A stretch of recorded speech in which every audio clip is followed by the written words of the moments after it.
Hello everyone, welcome to the Tournament Kingdom April ARAM Tournament. The date is April 27th, 2024, and this is a tournament with 5 teams. We have Baulder's Gaming, we have Blue Bald Boys, we have Gnar Not Amused, we have I'm Down For That, the previous champions, and we have Windrunners. This game will be starting in the losers bracket. Oh, I don't want to show all these ads. How can I bypass this? I'll post a screenshot. There we go. Take that, ads. This is the bracket we are doing this game right here, Baulder's Gaming versus Gnar Not Amused. All of these results have been obviously played, and the reason why I didn't stream this is I wanted to make sure everything was running smoothly before doing this, because I am solo casting, which I haven't done in a very, very long time. I'm making sure LaRue gets a break, and everyone was very busy. Literally every single person I asked had something going on, so you have been blessed with my presence. Lucky you. And we will get started with this game. Now, each team has a random draft. I don't think I have a screenshot of this.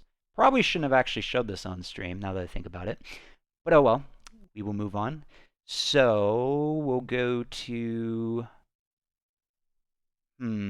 which chat do I want to... I'm trying to think of what chat would be the least inappropriate here.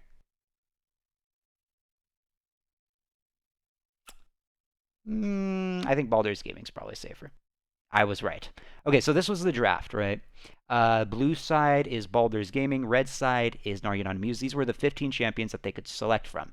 These are the 5 champions each team selected. So this is Baulder's Gaming. They picked Morgana, Dr. Mundo, Mordekaiser, Jinx, Lucian. And then we have Gnar Not Amused on the right, picking Kog'Maw, Jhin, Swain, Nasus, and Sejuani. Now, in these compositions, we have some things to talk about, because with ARAMs, you have buffs and nerfs. So there's a lot of nerfage, quote-unquote, on Team Baulder's Gaming. Morgana's nerfed, Dr. Mundo's nerfed, Mordekaiser's nerfed, and Jinx is nerfed, but Lucian is buffed. Lucian's pretty strong in this mode. On the nerf side, on the other opposing team, for Gnar Not Amused, Kog'Maw's nerfed, Jhin is nerfed, Swain is nerfed, Nasus, I think, is slightly nerfed, and Sejuani is buffed. So a lot of people are playing nerfed champions. However, both champions are still very good in ARAM. There's a reason why they're nerfed, because naturally, they're just strong. So Kog'Maw is very important to note. A set of numbers is... I don't know if he would call himself a Kog'Maw one-trick, but I believe he has over 1 million mastery points on Kog'Maw, so that's definitely a comfort pick. I'd assume he's the one playing it in this scenario. It'd be kind of weird for him not to. As for the other teams, Dr. Mundo is a very common... I should probably mute myself on Discord, huh? And is my mic working? It is working. Epic.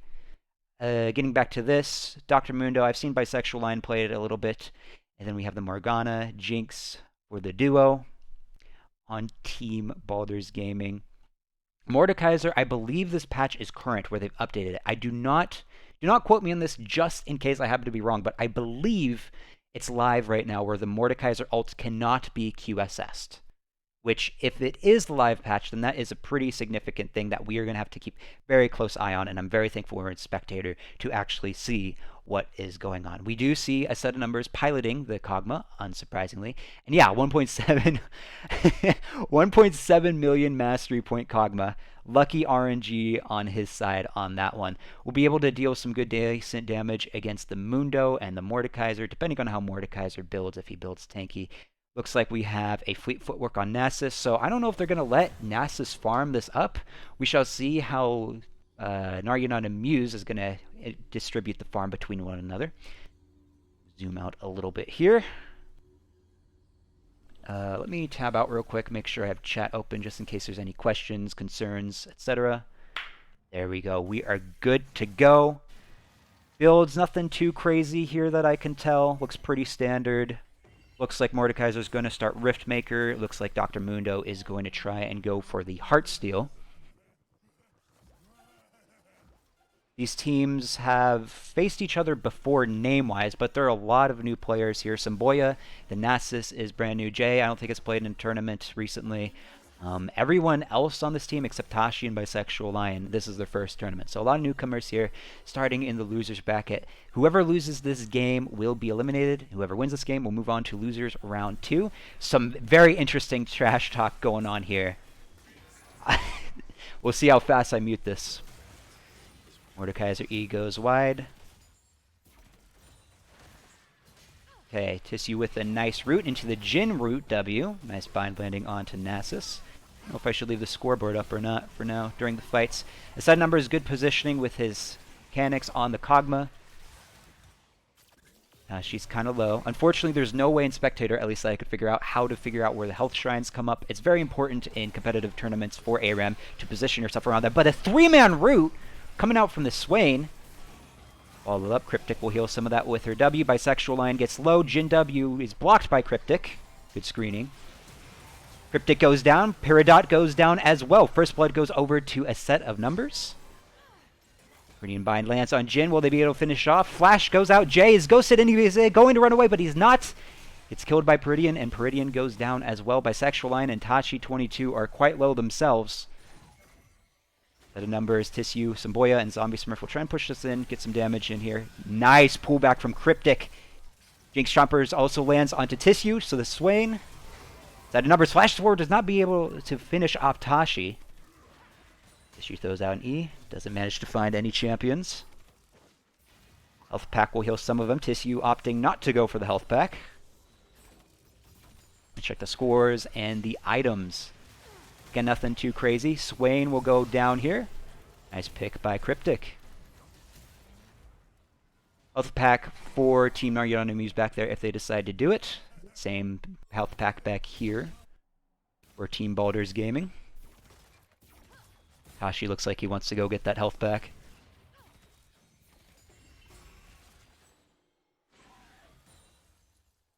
Vamp Scepter, so it's for sure an AD Kog'Maw, unsurprisingly. Or on hit, I should say. Nice pull. Morgana's shield a little late. Nice bind onto the Nasus. Jin playing very aggressive here.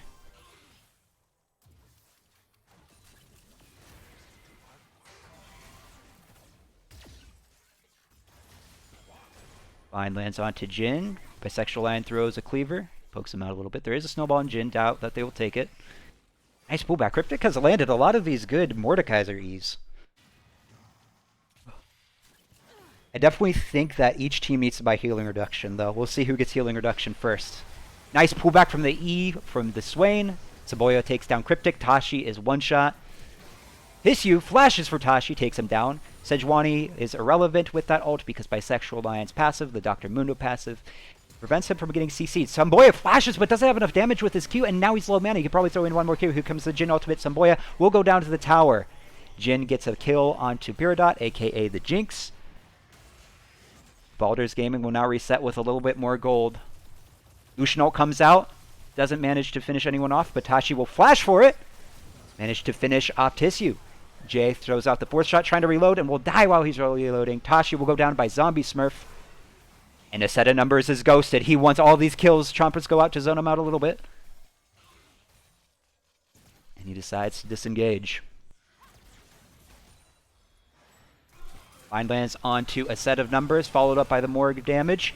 Morgalt comes out. Cryptic is about to go down. Does she have W? Zombie Smurf trying to finish off Cryptic. Cryptic does have W, manages to shield herself. Tissue comes in with the ult, gets instantly bursted down. Peridot got some resets, focusing on Jay, but we'll go back to farming. Wait, does not a single person have an ARAM starting item? Not a single person actually started one of the ARAM starting items. That's quite shocking to me.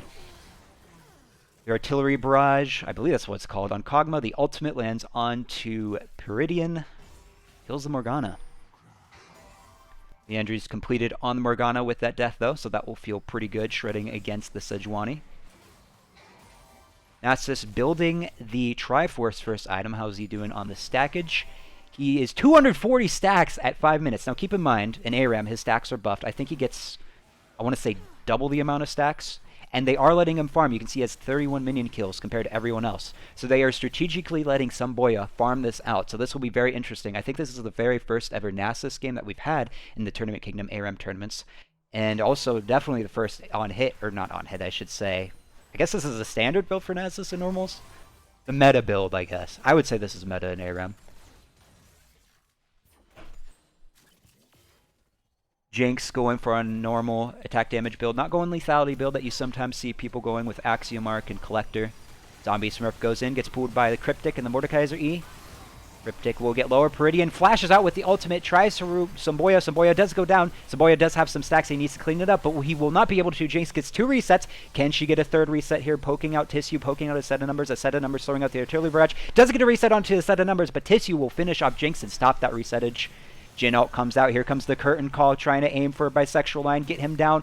Peridian now at an angle where he can't get shot, but we'll be able to finish off Jin, and he does. Tissue finishes Morgana in return, though. Just a 1v1 in the middle of the lane. Tissue versus Tashi. Tashi doesn't have any lifesteal unless he has it in his runes, which is possible. He probably has Bloodline. Sejuani, Zombie Smurf, hitting them with the calculated. Jin has Collector. That's going to feel like a good power spike. Bork completed on Kog'Maw, but we're in another fight. Bisexual Line snowballs into Tissue, but will manage to not get him. Tissue follows up onto Cryptic. Will stay alive. Peridot trying to poke and doesn't finish Tissue. Good Morgana shield prevent the root from Jin landing on. Samboya dealing decent damage with that stack Q. Let's do a stack check. Jin goes down. Peridian knocks out Tissue. Jin does go down to the Morgana as well. Stack check on Nasus is 318. Slow onto Bisexual Line. Kog'Maw doing some good kiting here. Zombie Smurf goes down. A set of numbers versus Peridian. Peridian will slowly back off. Jace finishes him off. Gets a reset. Jinx is in a very good spot. Kraken Slayer completed some decent attack speed. This is where you want to be if you're Jinx. However, Kog'Maw is a good carry, and this guy is very comfortable at Kog'Maw with 1.7 million mastery points. So we still have a long ways to go. Big gold lead in favor of Baldur's Gaming blue side. See if they'll be able to close out their lead. No towers taken yet. Hopefully we don't get that visual bug where it looks like a tower is still there, but it's actually taken down, because that is super annoying to deal with while spectating. Snowball lands, and instantly that Q from Samboya. Samboya goes ultimate form. Tries to finish off the Mundo, and he does, but does not get away. Cryptic is low. Should have the shield up. Tashi doing a decent damage to a set of numbers. Dashes in and gets a set of numbers. A set of numbers is in his passive. Will not need to worry about that, because Tissue will finish the kill. Peridot will ghost away. Here comes the curtain call from Jin again. Trying to get the kills. Gets one. Will he get the second? He does get the second. Peridot goes down. Nice shots by Jay with the curtain call on the Jin ultimate. Peridian trying to stop them from taking this tower. Lands a bind onto Zombie Smurf. Bisexual Line finishes them off. He sees 2 Heartsteel stacks, and he's thirsty for them. He gets both of them. Jin will be going down here, maybe? Taking a little while. Bind actually lands onto Tissue. Goes into ultimate form, and Jay is on a rampage. Gets Dr. Mundo. Tashi flashes forward, manages to shut down the Jin that was on that rampage. Cryptic comes in with the E. Knocks Tissue under tower. Tissue will live for now, but here comes the Jinx Rocket. Spoke too soon. Cryptic W's should be fine for now. And now Peridian will be the last duo holding while Cryptic goes up a bit. Nothing spicy so far in the builds, it looks like. Pretty standard stuff. We'll do a Heartsteel check. We're going to move the tanks down here so we can keep an eye on the Heartsteel stacks.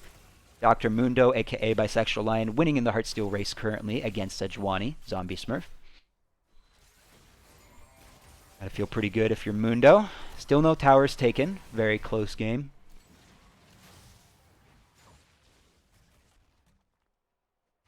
Rift Measure completed on Cryptic, the Mordekaiser. They engage on Peridian, and Peridian goes down. Cryptic will be going down to the low health. He'll go down for a double kill onto Jin. Will he be able to get the triple kill? Set of numbers takes the kill. No triple kill yet, but a set of numbers is ghosted, trying to take out Tashi. Here comes another curtain call. He's been good so far. Misses 1 bullet, misses 2 bullets. I don't think he knows where Lucian is. We don't have the same vision. Because we're in Spectator, we see everything. They still engage. They start a tower dive. Jay, with his 4-shot, trying to finish off Tashi. Flashes and manages to get Tashi. Now, it'll be interesting to see what they do here. Will they want to take some resets? It looks like they will. Unintentionally or not, I don't know. Zombie Smurf decides that he does not want to be executed by the tower and stay at that health. Second tower of the game taken in favor of Gnar. You not amused?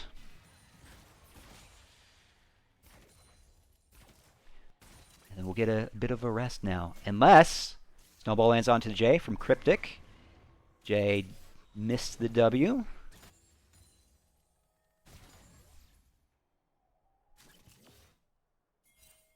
Yeah, take a bit of a breather. So interesting, Gnar. You not amused decides not to, how do I say this without being Twitch inappropriate? They decided they did not want to reset their lives to spend gold, quote unquote.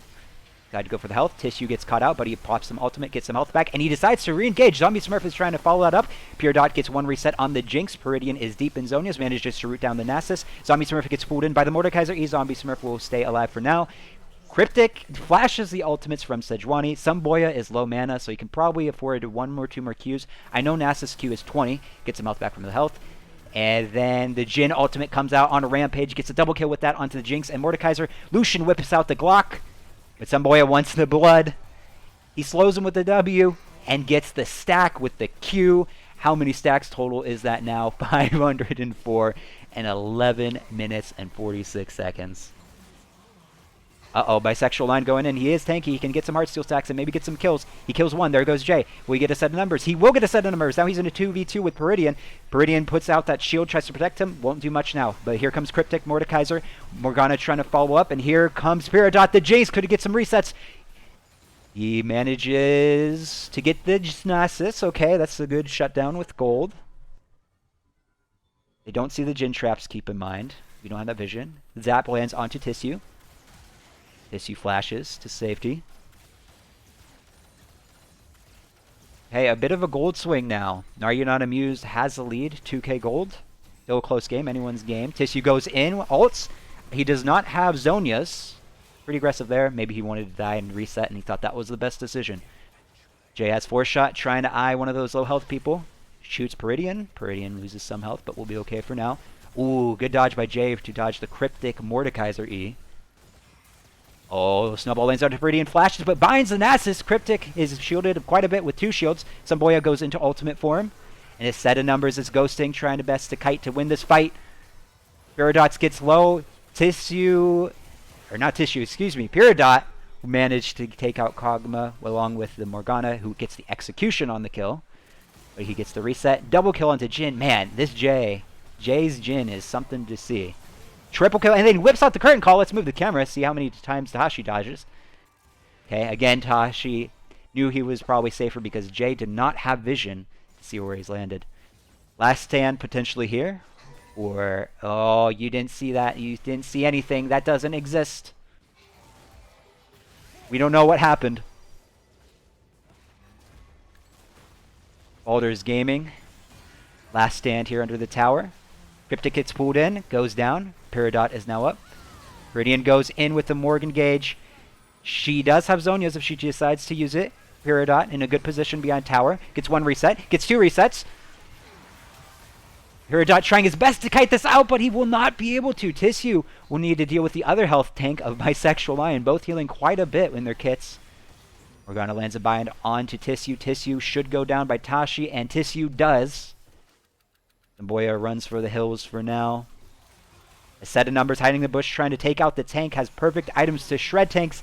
Now he is in a 1v2. Never mind, Samboya's now holds it in a 1v1 against Mordekaiser. I don't think he's getting out of this. Tashi needs to get out of there. Samboya, if they're with good comms, knows where he is. And Samboya flash Qs him, gets the stack, and shuts down Tashi. Dr. Mundo at 350 ping. You hate to see that. Stack check is 720 on the Nasus. That's so crazy at 15 minutes. Sundered Sky also completed. Don't know when that was completed. Probably maybe like 5 minutes ago. I had to take a guess. So much fighting, it's hard to keep track of the items. Bisexual Line has disconnected, reconnected it looks like. Probably having some internet issues, unfortunately. W misses. Let's hide the scoreboard for now, because this could be an intense potential final fight. We're not sure. Peridian lands the bind onto Jhin. That's a good start for the fight. Jinx Rocket comes in. There's a snowball on Jay, but no one's taking the snowball. Peridian lands his burn, burns him to death. Bisexual Lion goes down by Zombie Smurf. Tashi's getting kited out by a set of numbers. A set of numbers flashes forward. 1v1 onto the Jinx. Jinx managed to win the 1v1, but the Kog'Maw has passive, will not be able to reach Peridot. And Peridian and Peridot, the duo versus Samboya and Zombie Smurf. Peridot is in a really rough spot. Hanks the Sejuani, but Peridot does not get out of the Sejuani. Oh, Peridian all on their own. Zonia's, I think that's... Oh, flashes under the base plate. Manages to take out Sejuani, but the Samboya with the 700 stacks Nasus will end the game. That is victory for Team Gnar Unedited Amused, and unfortunately for Baulder's Gaming, that is elimination for them. GG's to both teams. Now, as I stated, I'm solo casting, and I'm also the host of the tournament. So you will see some behind the scenes stuff of setting up the games. Here are the end of the games stats. I'm going to make sure that the first game is set up, the winners bracket. We're not going to be spectating the winners round. We will be spectating the losers just to make sure everyone at least has one game casted. But I will make sure to set up the winners game first, which I believe this invite is what it's for. Game no longer exists. All right, that must be a bug. Is there game set up? I'll DM Yankee. It might be bugged. I wouldn't be surprised if it's a client bug. It's okay if he doesn't have it set up.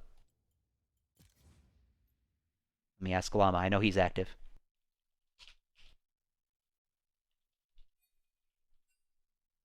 Oh, I got a DM. Not yet. Ladsy invited us to custom, but he's not. I will join that in a second, but I want to set up the winners first. Okay, so winners. I should probably update the bracket now. That was Gnar Unedited Amused. That took the victory. GG's to Baulder's Gaming. There we go. Screenshots. No ads. I'll set up. Ladsy invited me to a Summoner's Rift game. Wait, why am I here? This isn't the right team. Alright, I'm just setting up the lobby. I'm the captain now. Okay. Alright, so Blue Ball Boys are red side.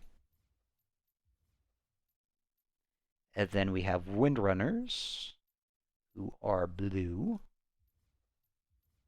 side.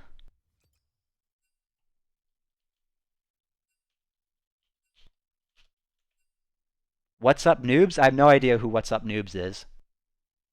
Or who LinkedIn is.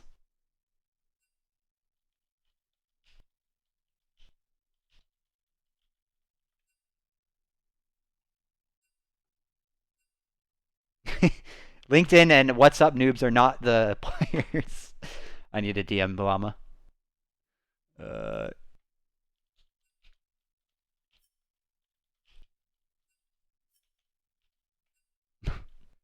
Rip. Unfortunate. I wonder if they're watching this stream and they try to stream snipe or something. Okay. There's two people missing on Windrunners. That's No, not Yankee. That's New York and Chai. No, Chai's here. Peepo Talker. That's right. Peepo. Jonathan Cal. That's not him. Peepo Talker. That's Peepee. Not quite.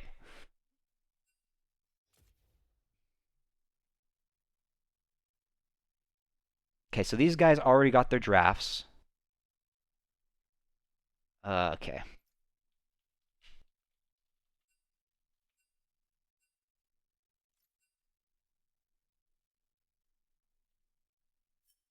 The reason why I leave these lobbies open is because in case the invite doesn't work or is bugged out like this one is, and it's just easier.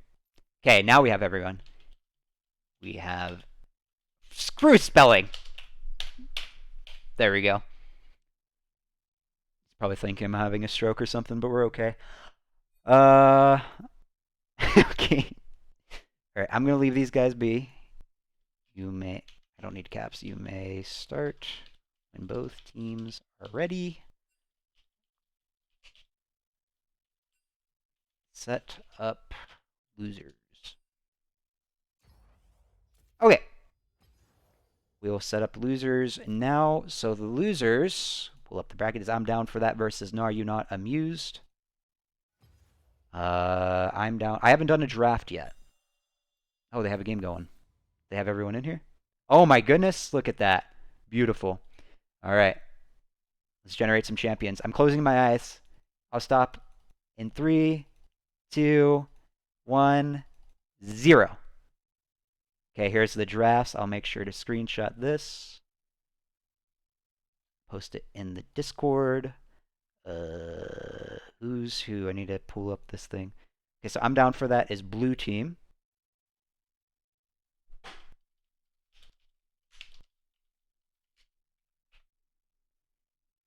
And then we have, no, you're not amused. Red team.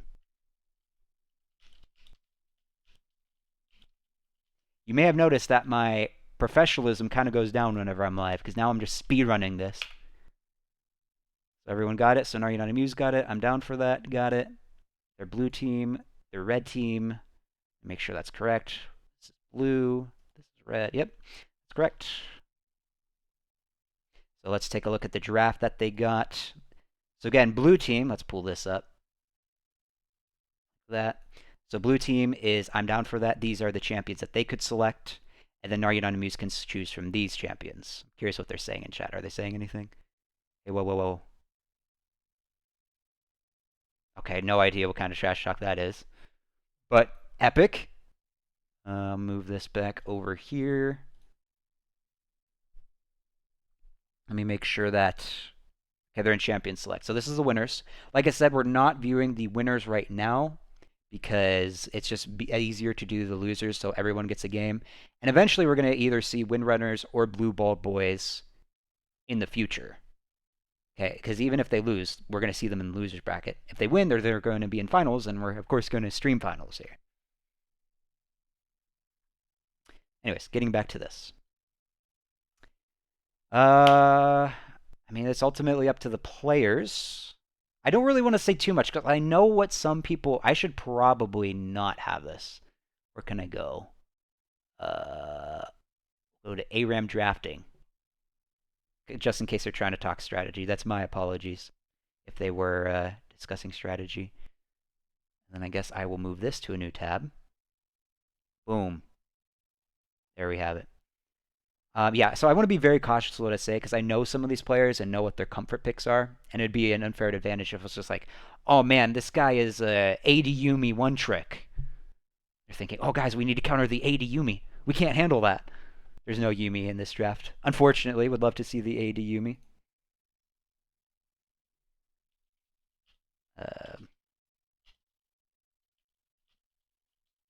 I'm sure that both teams will want to discuss what to pick because they just got these drafts. The people in the winners bracket had the draft for, I think, about 25-ish minutes at this point. So if they wanted to delay and take some time, completely understandable. I would want to take my time in a tournament like this.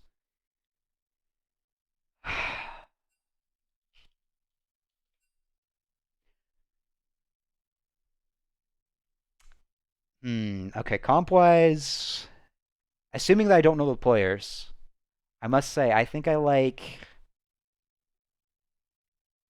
blue team has champions that take more skill to play. So that makes it more difficult, but at the same time, I think I like blue team's champion pool more than red team's. But red team does have some good single target focus if you coordinate it well enough.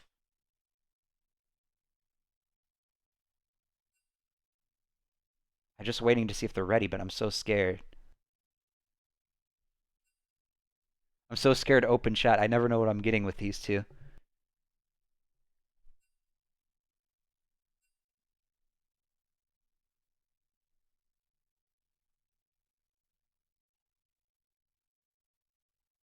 Okay, so we're down to the last 4 teams. And again, this is loser's bracket. This is I'm down for that versus no, are you not amused? And Big Chino's ready. I think they're still busy doing this insane trash talk.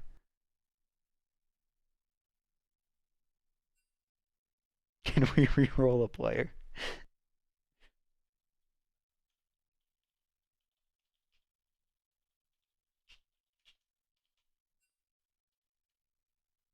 I don't know. I don't know.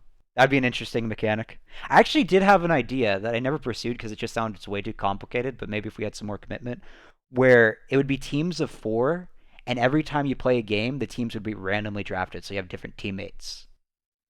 And do an ARAM style that way, where you also have completely random teammates on top of that. And then eventually, the last 4 people with the most wins the tournament. I also have another step to take it even a step further to make it more interesting. But that would be very complicated. Maybe one day if the ARAM tournaments are At a point where they're growing too much, then we can try it a little bit. But for now, we'll stick with the classic ARAMs. But that's not completely out of the picture. I do think it would be very fun and interesting to have a different team every time you play, and it's based off of your own win rate rather than you as a team doing well.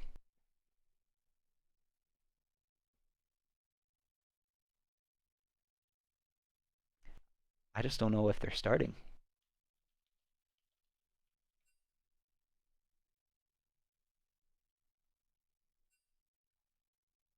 Big Chino's ready.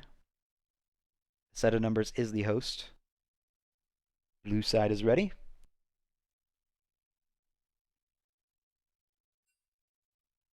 Minus Ladsy?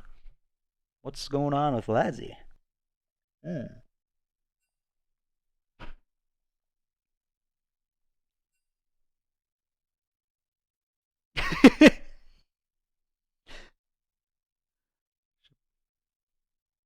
uh, there's no way to do this. I was hoping I could make my client smaller, but is it really worth it at this point?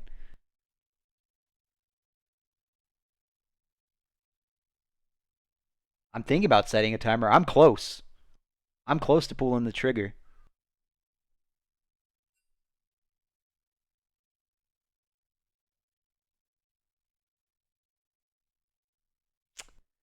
Uh,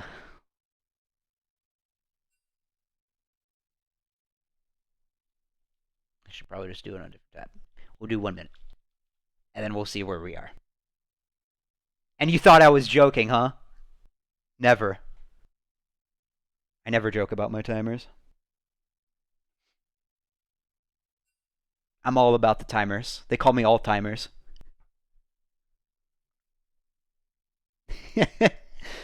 I should not put that in full screen because that probably is just blinding. I'm down to trash talk.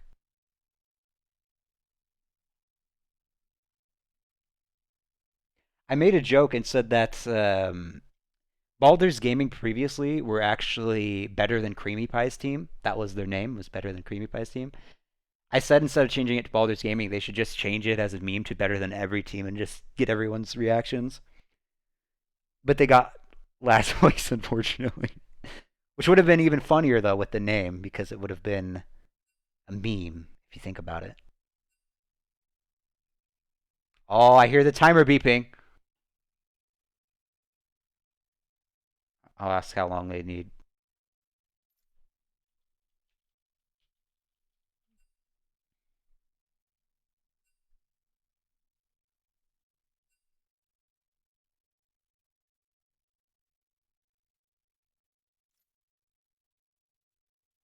They're chatting like they're not strategizing. That's why I'm so confused. If they're chatting this much, then they're ready, aren't they? I wonder if a set of numbers doesn't realize he's the host. I'm gonna hop in their Discord. I need to mute the Discord thing though. 1 sec. Uh, what's? Are you guys ready? All right. Good luck.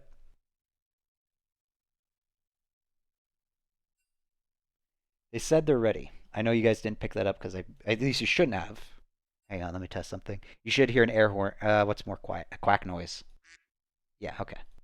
Yeah, I muted it. There's no way. I don't think there's a way you should have seen that or heard that. I need to get ready to move the client because I don't want to reveal what champions are picked. Uh, so be prepared for me to instantly move the screen. I'm getting close because I think we're very close to starting. Oh! Okay, I moved it. You see nothing. I'll wait until everyone's locked in before I reveal it. Let me pull up the Shrima Shuffle. So again, blue team is team I'm down for that. Red team is Gnar, you're not amused. I'll show the draft in a minute.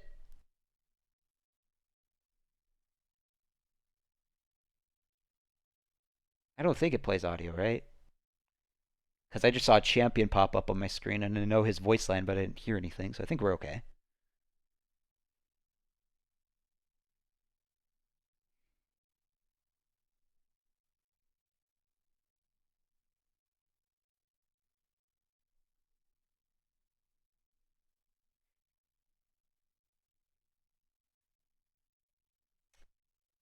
There are 4 people who have not locked in yet. But they have 26 seconds.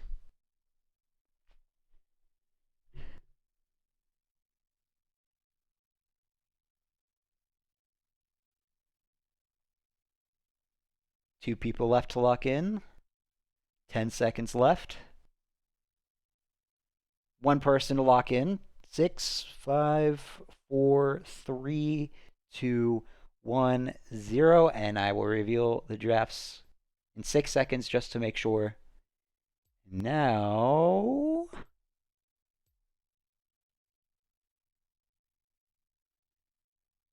Spectator delay. Here we go. Okay.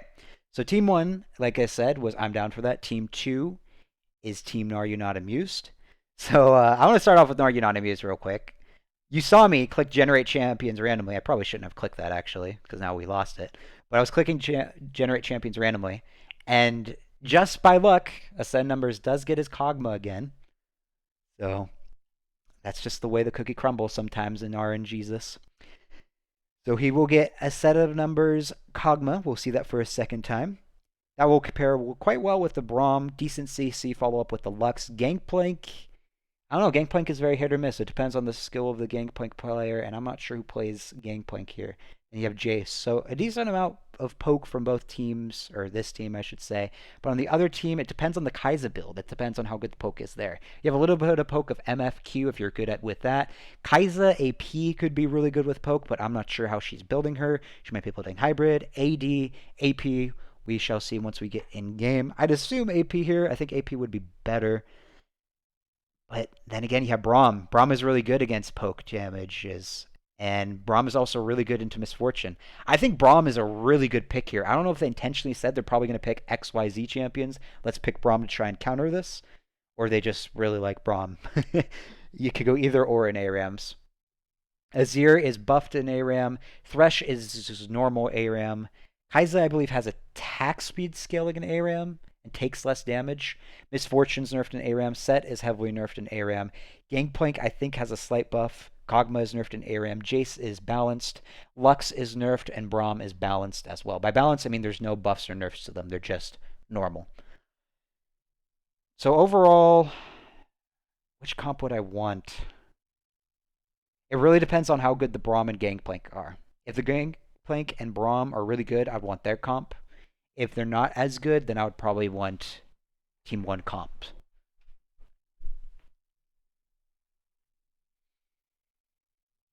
We shall see how this goes. Not a whole lot of combos for MF. MF and Azir need to make sure that they're on the same page when they time their ultimates, because it would be terrible for a clutch MF ult to come out and then Azir just Shurima shuffles them to the side or something bad like that. Here we are, finally loading up in the game after slightly long delay. Let's check masteries real quick. Everyone has mastery except Ladzi on set. In the 1.7 million mastery point Kog'Maw. 300,000 points on Jay. Okay. Yeah, so I figured Jay had a chance of picking Gangplank here. Because I know Jay. I know he's played it before. Let me make sure. I think Gangplank is normal. Yeah, he's normal. Is there anyone else? I'm not sure. I think Jace is normal. Yep. And I think Kai'Sa is damage and attack speed buff. Hey, I'm right! Yeah! I love wasting my life on ARAM. Here we go. Getting back into the game. Let's zoom out a little bit. Hide the scoreboard. Any cheesy builds? Anything interesting so far? Sheen start on Gangplank. That's not that special. Nope. Looks pretty standard stuff. Barrel in the bush. Jay hoping someone walks up. I feel like this is a little too zoomed out. Why is the directed camera not directing? There we go. Kai'Sa. Oh, what's the Kai'Sa build? That's important to discuss. Okay, so we don't know what she's building. She could be going Nashor's Tooth for all we know, which could be an on-hit build. Still could be full AP. So we'll have to keep an eye on that. Interesting decision by team I'm down for that. Decides to hide on the backline, let the wave push into them. Ladzi hooks and goes in instantly. Takes down a set of numbers. Goes to MF. Jay finishes off Ladzy, though, in return. 1-on-1 so far. Jay snowballs in, tries to use Big Chino, but will not get him. Jay will eat a snowball, or eat an orange, and then gets shielded by Lux. I wish you could eat snowballs. That'd be an interesting mechanic. Braum lands the Q onto Catacon. Big Chino has to play a little safe here. Nice hook from Catacon. Goes in and flays Zombie Smurf. Zombie Smurf flashes out, set. Throws out the W for the shield. Will still go down. Jace pokes M1844 a little bit. Check the builds. Catacon misses his first hook of the game. The snowball lands. Jay goes in. Flays under tower. And they do trade 1-for-1 ultimately. First death for the Thresh. First death for the Gangplank. Okay, so it looks like Set is going for a normal standard Set build. Not going tank this time. We do have one person with an ARAM starting item. Hook lands onto Kog'Maw, flays them back. Set takes down a set of numbers. Kog'Maw will manage to get his passive onto Big Chino. Soon Yuli Bunny will be able to poke a little bit more before they go down. Tissue flashes in, Qs! Managed to take down Soon Lee. Or Soon Caillou, I guess I should say. Double kill on the Braum, the carry.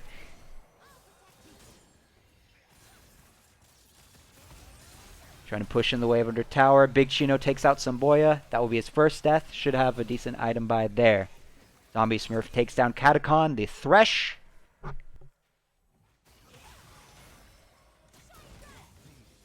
Kai'Sa looking to build the Nashor's Tooth first item. Pretty standard if you go on hit or AP. Just don't know what they're fully committing to yet. Lux has ultimate. Now keep in mind, this is ARAM. Lux ults are very short, and you're going to see that spammed a lot, especially if he goes Malignance. We shall see what he plays. Oh, Zombie Smurf is playing Lux. I don't know why I thought he was playing Braum. My mistake. Samboya takes out Catacon, the Thresh. And man, Naryanon Amused is just shoving in these waves as fast as they can. And I guess maybe they're waiting for the good ultimate opportunities. The combo. We shall see what they do in these next few seconds now that everyone is up. Only 2 people have fed their Poros. Thresh hooks lands onto Zombie Smurf, and then M1844 goes in. Here comes the MF ult, but it's blocked by the Braum. That's why I'm saying the Braum is so good here if you know how to time it. Kai'Sa gets a double kill, though.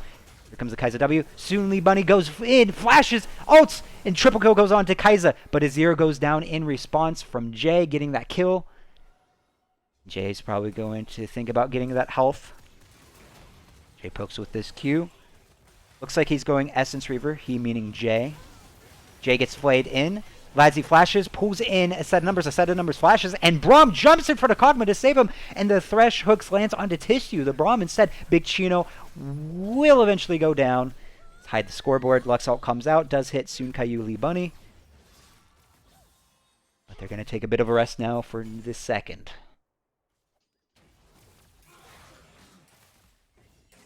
Collector completed on to MF. Thresh hook lands onto Tissue, and then pulled in with the Flay, and then the set E shut down. Goes from the Jace to the Kai'Sa. Excuse me, I should have said Kai'Sa to the Jace. Jay goes in, gets a double kill underneath the tower. Soon Lee Bunny tries to go in. I think they thought they had ult. Maybe they panicked. Unfortunate scenario, but that means they can buy. We'll buy some Sorcerer Shoes. Now we need to talk about MF. The most popular build is usually the Collector Axiomark build, which I think is the best build on her in ARAM. Looks like they're going that, Collector first. And I would assume Axiomark. We shall see if I'm wrong. Catacon flash flays, lands a hook onto Tissue. Probably not the target he wanted. Lassie also pulls in Tissue, but Tissue will jump to safety, barely losing any health. Jay is just playing so aggressively these games. No fear whatsoever from him. Zombie Smurf gets health pack, gets poked by the Kai'Sa W. So that health becomes a little less relevant. Nice shield from Tissue. Is there a way to see if Kai'Sa's abilities are upgraded yet? I think he has them fully upgraded. Yeah, he does. Okay. So for those of you that need a refresher, Kai'Sa W is that Void Missile Seeker. Let's watch Kai'Sa. What? Yeah, see that thing that she just fired. That's a... I don't know what's called it. I think it's probably just called a Void Missile or something like... Actually, wait, can we see it? Void Seeker. I was actually quite close. MF comes out, Luxo comes out, but the Braum interrupts the MFO and disrupts everyone. What a fantastic Brahmo. Ladsy going in, Ladsy goes down, Jay kills 2 people now. Azir goes in, gets one person is solo, but M1844 has no mana to fire any shots, so he needs to walk back. A set of numbers is going to finish M1844. Okay. Getting back to the Kaiser W before that fight broke out. How it works is whenever you have AP, you can evolve your abilities. Big Chino gets poked out by Samboya. Oh, and then gets poked out by a set of numbers ultimate, the artillery. Catacon misses the hook. I need to say this quickly. Zir gets a kill onto Jace. Basically, a Kaiser W lands at this point onto an enemy champion, then it resets the cooldown by like 4 seconds or something. It cuts it in, I want to say like 80%? Wait, it said right there, but it disappeared.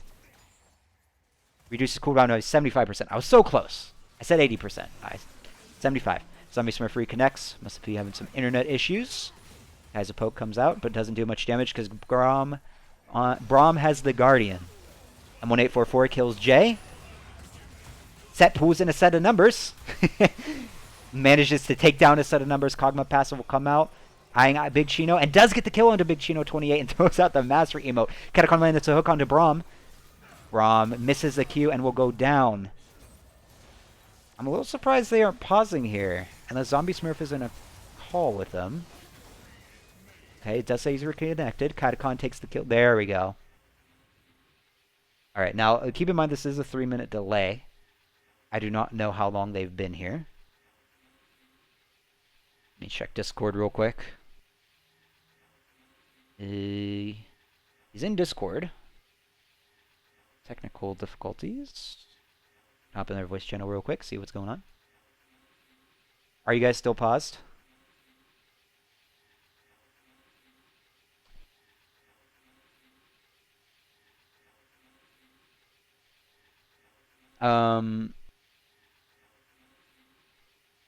I mean, technically there is no pause rule in the ARAM tournaments, but I'll probably give you guys like another 3 minutes since you guys already had 3 minutes.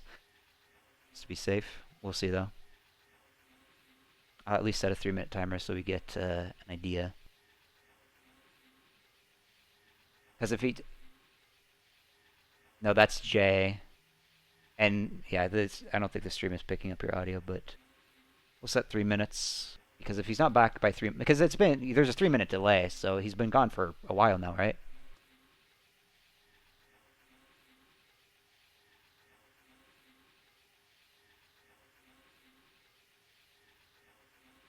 Oh, no. The pause time. Well, no. Oh, I see what you mean. Okay, you're right. I got you. I understand. Yeah. Gotcha. Okay. I misunderstood what you're saying, but now I understand.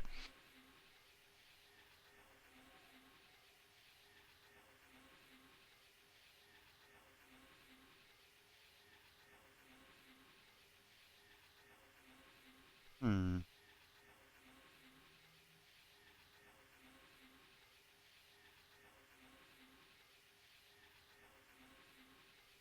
Did he say that he was resetting his computer, or did you just assume he was? Okay. Oh, it's the whole place? Oh. Okay. When I rephrased it like that, I thought you meant the entire place. Which would be awful.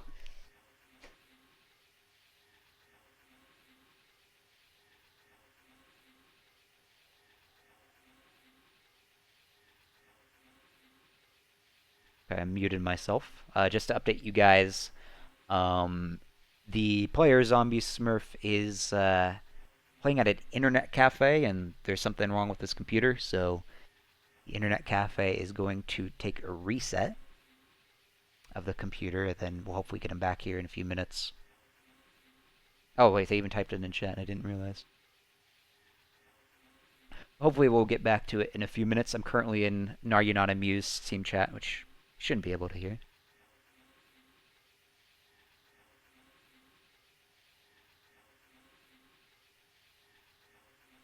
Can I even look at anything? Can I move my camera? Can I do any? I can't do anything in this. That's sad.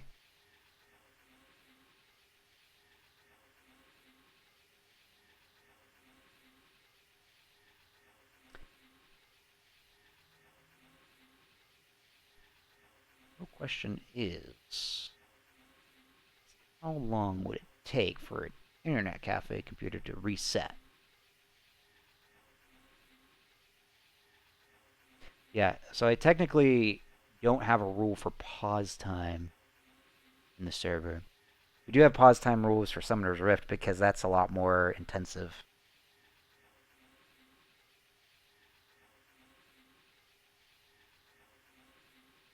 To be honest.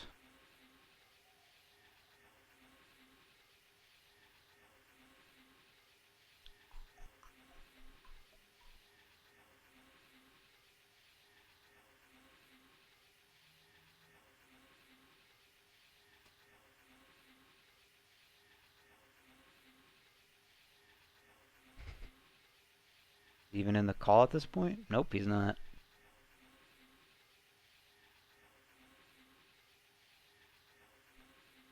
So wait, what's their timer at? I need to ask him. So what's the timer at on your end? Okay, so it's still 3 minutes.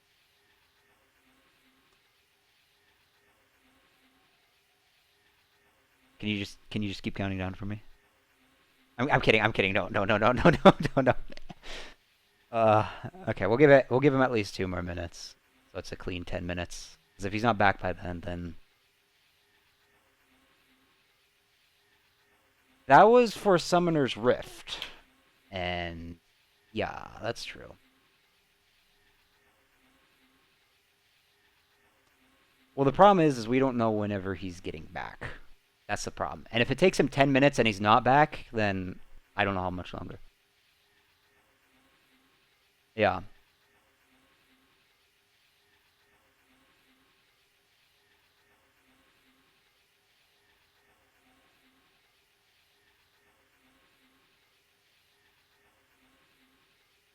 Hmm.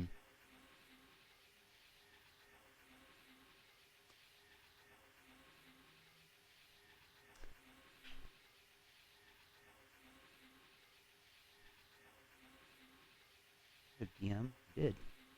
I don't know if I should open this on stream. My whole internet just crashed. Or not crashed, but my browser. My computer's panicking. I'm getting his problems.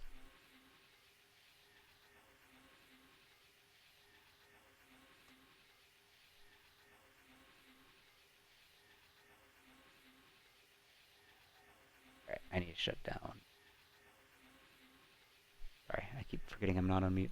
Okay, I need to shut down my Google Chrome. Reset that. And I'll check that DM that Mama sent me privately on a separate tab.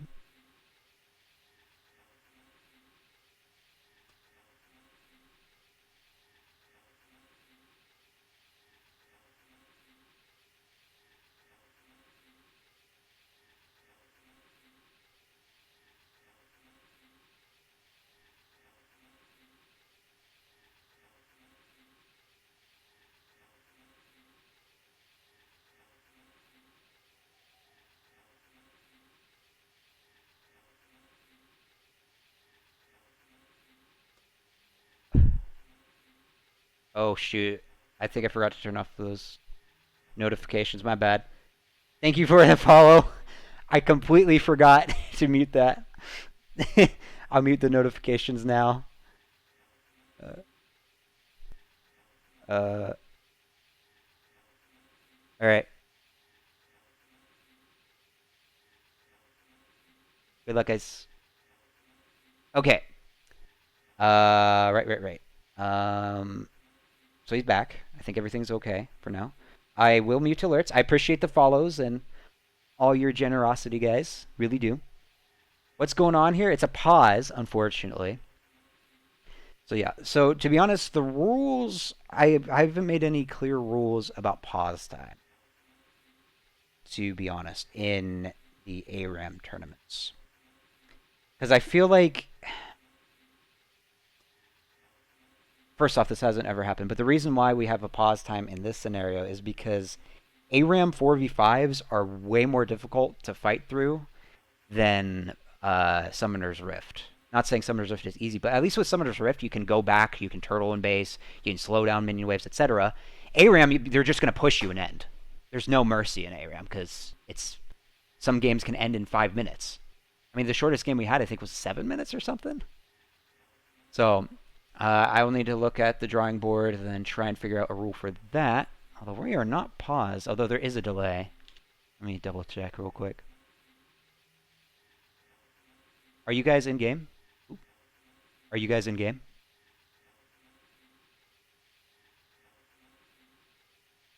Yes, so they said they're in game, so this should start any second now. We'll probably put a 10-minute timer rule for now, because that was about how long it took. Let's see, actually, because the timer should say. Yeah, it took about 10 minutes. For now, we'll do a 10-minute pause timer. Hopefully, we won't need that. It was ours at like 10 minutes. It was yours. What you mean it was yours? Oh, Peepo. Wait a minute. Is your game paused? I'm very confused now because I'm not looking at your game.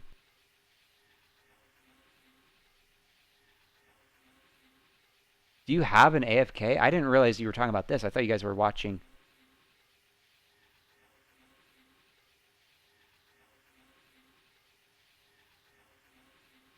Do you mean before the game started, Nick Tenders, or do you mean currently?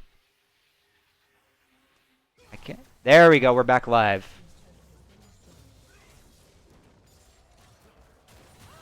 Okay, and Jay instantly takes out M1844. Yeah, Nick Tenders, I'm not sure what exactly you're asking. Yours?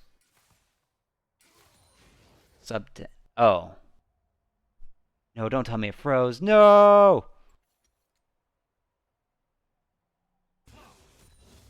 Is it just bugged, or did it actually freeze? Okay, good. I think we need to fast forward. There we go. Okay, we're good. MF ult comes out. Sorry about the delay. Those doggone internet cafes. Gangplank takes out Azir. Tissue tries to tank for the team. Samboya jumps in, will knock away Ladzi. Ladzi will not be able to get away. He snowballs back in, tries to turn it around. Katakon throws in some autos. Will go down himself eventually. Kog'Maw just sitting from the backline poking. He's not even kiting. He just right-clicked and throws out the mastery emote.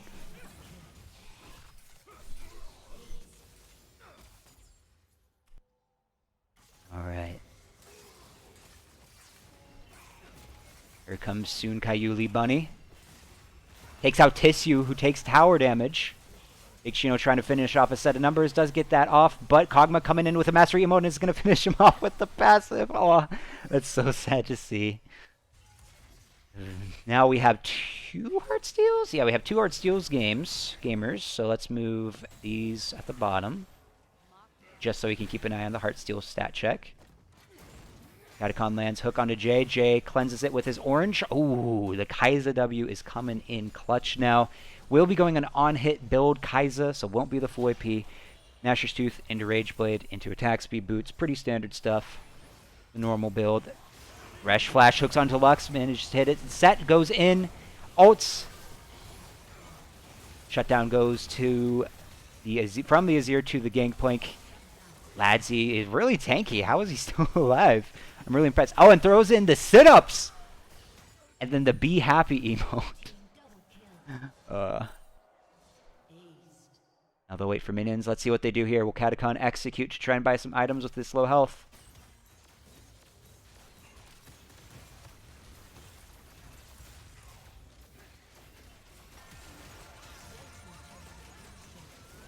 Luxalt comes out, manages to kill one, and then Thresh goes down as well. M1844 goes down to IJ. Zamboya cleans up the rest of them, cleans up the last one. But that's okay. I don't think I'm down for that. Is too worried about that because they can reset, get some items, come back. They probably figured they were going to die eventually. So, soon Kayuli Bunny. Going to try their best to defend on their own. Are You Not Amused does not have any minions to really work with just yet. By the time they have that minion wave, which is literally about to approach their tower, The other team will come up. I'm down for that. We'll be able to clear that pretty much instantly.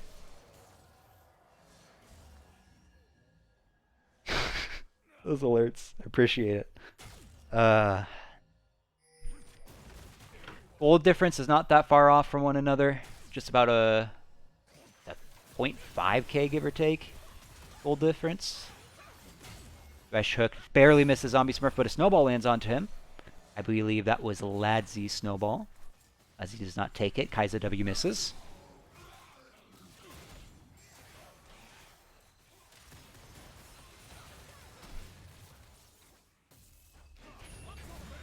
Rom jumps to a minion. Let's hide the scoreboard here. Catacon lands a hook to Jace to prevent the jumping in animation going through.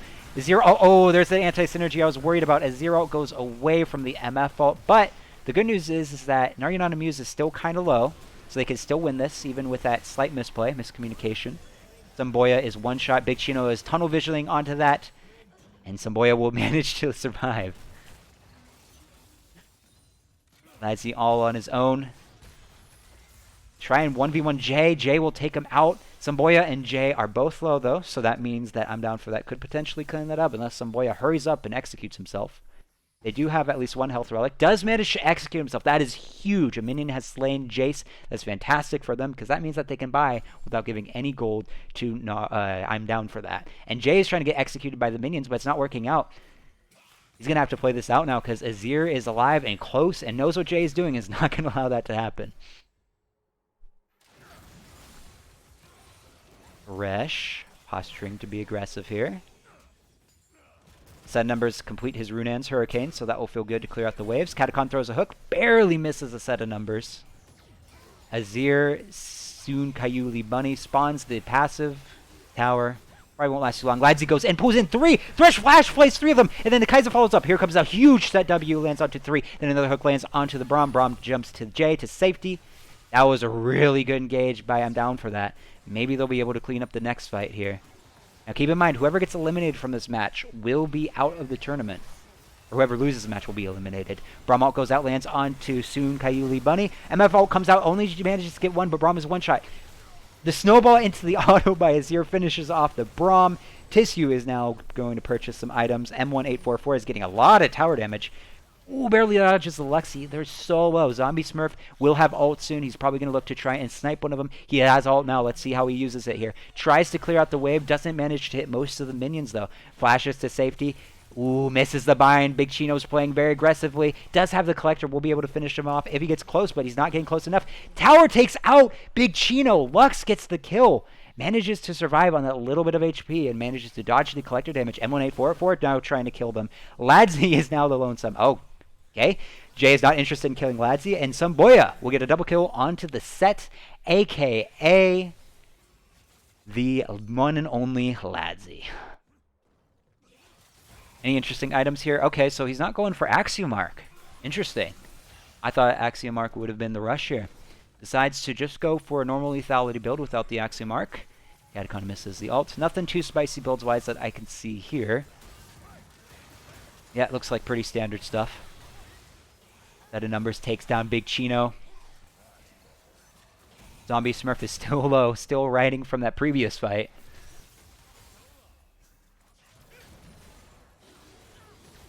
Scoreboard for now. Still a very close game. The gold graph is not that far different. Ladsy goes in, manages to pull in Jay, but he manages to cleanse it with the orange. Samboya kills out the Catacon. M1844 flashes out. Soon Kayuli Bunny has some good poke. And then here comes the Kaiser Voidseeker. Oh, the Gangplank ult finishes that all. Lux ult comes in, but Soonly Bunny manages to last slightly longer because of the Azir E. Big Chino trying to poke out a set of numbers. A set of numbers pops ghosts. Pretty even fight back and forth. Should be fine, though. A set of numbers should be able to get some life back with the Blade of the Ruined King, and the Runans will clear out the wave. This still could be the first tower for Naryanon Amused. Haven't touched it yet. Well, they've touched it, but not the first tower destroyed. Ladsy takes out Gangplank, being really aggressive with the snowballs. A set of numbers. Keeping his distance. Zombie Smurf still at the low HP. Trying to get that health, but no, that's a trap, zombies. You don't want to go on that one. Oh, and the Kaiser Voidseeker finished off Zombie Smurf. Zombie Smurf can now buy items that will be a lot stronger. Kaiser W blocked by the Braum E. I feel like I need to make sure my camera's more mechanical. I need to do it on my own because of the Kaiser Void Seekers. We need to see because the poke is coming in very hefty. The stage here comes another one. Misses that one, so his cooldown will be a full reset.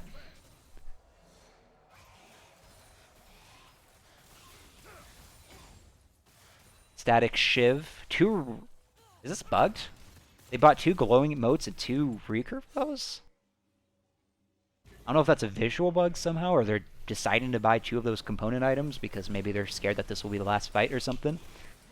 I'm unsure. Or maybe they're building the, Jay cleanses the hook. Catacon in a tough situation. Braum ult comes out. We'll be able to get Catacon maybe. Set goes out into the MF ult. Tissue is one shot. Azir is doing a good job poking. Oh, Tissue finishes off Azir. Big Chino, the last one alive. I'm down for that, but Zomboya flashed in and Gangplank on top of that. We'll need to run to the Azir tower, but Zombie from the backline snipes him. Now this will not be game. Naryan Amused still has a lot of towers to go through, but they might be able to get at least 1 tower here. Get some gold and open up the map a little more.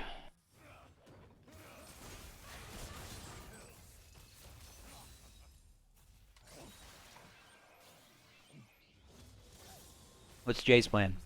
Okay, he decides to go for the health relic. Probably to prevent from the enemy team doing that. That's a good strategy. Hook barely misses, but Jay still cleanses due to his reaction time. Fair enough. Void Seeker hits onto Zombie Smurf. Doesn't deal as much damage as I was expecting. Probably because now he's shifting more on hit, and now that Lux has some items, probably a bit stronger. No, you didn't see this. This doesn't exist.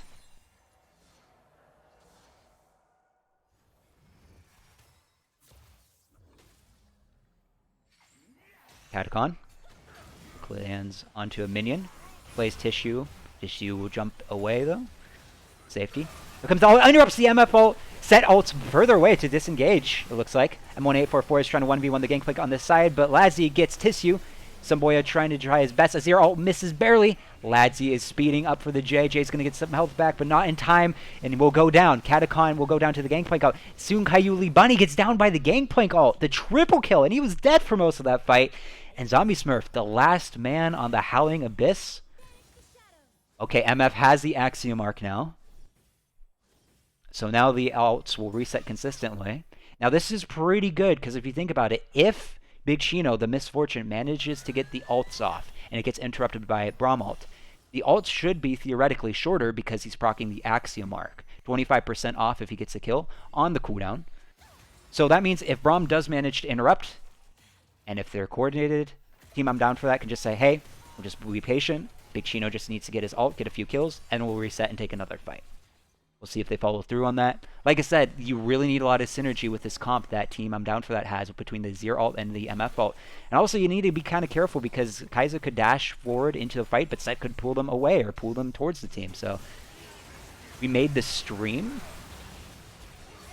I assume you mean you're on stream. Soon Kayuli Bunny takes out Tissue. Thresh finishes off the Lux, the Zombie Smurf. Soon Kayuli Bunny ults 2 into the team, but the snowball back from Jay to try and get back to safety, but he will go down. M1844, Ladzy, and Catacon are the last ones alive. They're definitely going to get an inhibitor here. Not sure if they'll be able to end. It'll be pretty tough because Ladzy and M1844 are low. Set passive does allow him to regen health. However, he does not have Warmog, so he's not going to regen too much. Curious how much Sundered Sky has done for Ladzy. 1,312. Not bad, not bad. Okay, they do have a Demolish. Okay, will they be able to end? Braum is up. Kog'Maw trying his best, but the hook will deny him from autoing attack anymore. Braum takes out Kaiser, but that will be the game! And Team I'm Down for that will eliminate Team Gnar, You Not Amused. Okay. Now I need to update the bracket. There's a lot that happened since then. Here are the final results. I need to do some stuff. You're Not Amused is eliminated. Let me pull out the bracket, which I closed because my silly Chrome crashed. Okay, so I don't want to show those ads. They're so annoying. So Team I'm Down for that advances. Unfortunately, You're Not Amused is eliminated. We have Blue Bald Boys or Windrunners. I'm not sure who won that game. Let's check the match results. Windrunners won. They took out Blue Ball Boys, or I shouldn't say they took out. They moved Blue Ball Boys to the losers bracket. So, Windrunners are now officially in the finals. And this will be the final losers game. We have Blue Ball Boys versus I'm Down for That. Let me make sure that I'm Down for That is down for another game. They might want to take a quick break. I'm going to hop in there. And then if they're ready, I'm going to start setting out the links, or the pictures, I should say, of the drafts. And how many teams we ended up getting in Dinderman? We got 5. Uno mas. I'm going to hop in their team chat. Hey, congratulations on winning. Do you guys need like a 5-minute break, or are you guys good to go for the next game?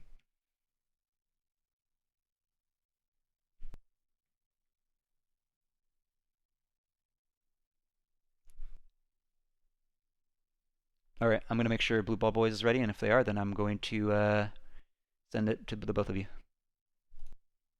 Howdy. Oops, I shouldn't have opened up that. So you guys are ready for your team? Right, hang on, I need to make it. Hello. All right. Are you guys ready? I'm doing it on stream, so you know it's not rigged. I'm doing it once. We don't know what it is going to be. 3. Well, it's going to be delayed on stream. Oh, get those sick ads. You're blue. You're blue. Yeah, you're team 1. Yeah, you're blue. People are going to be so confused because I have the Discord. You know what? I'm putting you on stream. Screw it. Everyone can hear you now. There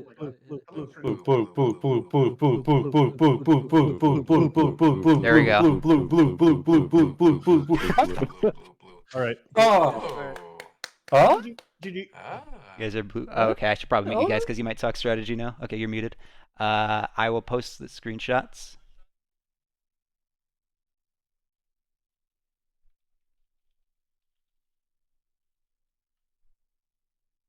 Your blue side, Windrunner, or sorry, I'm down for that, is red side.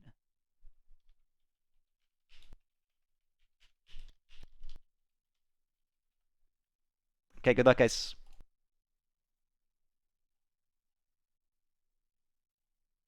I posted the picture. Oh, I'm muted. Wait, why am I muted? Why can't I talk? Did someone sorry me?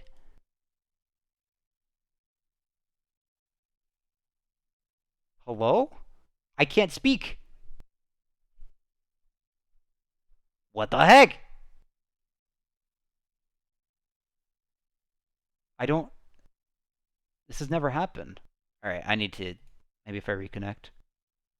No? I'm gonna refresh Discord. I've never had this happen before. Oh, maybe because I'm in the... Maybe because I'm not in the Discord app. I was using the silly... Whatchamacallit. Now let me try. Okay. You guys see your draft, right? Oh. Okay, hang on. You guys are red side. Okay, yeah. Everyone's good to go. Okay. Do you guys have a lobby set up by any chance? Okay. I will set it up because you guys can just focus on drafting. I should probably hide your team chat, though. Alright, you guys are good to type in your team chat if you want.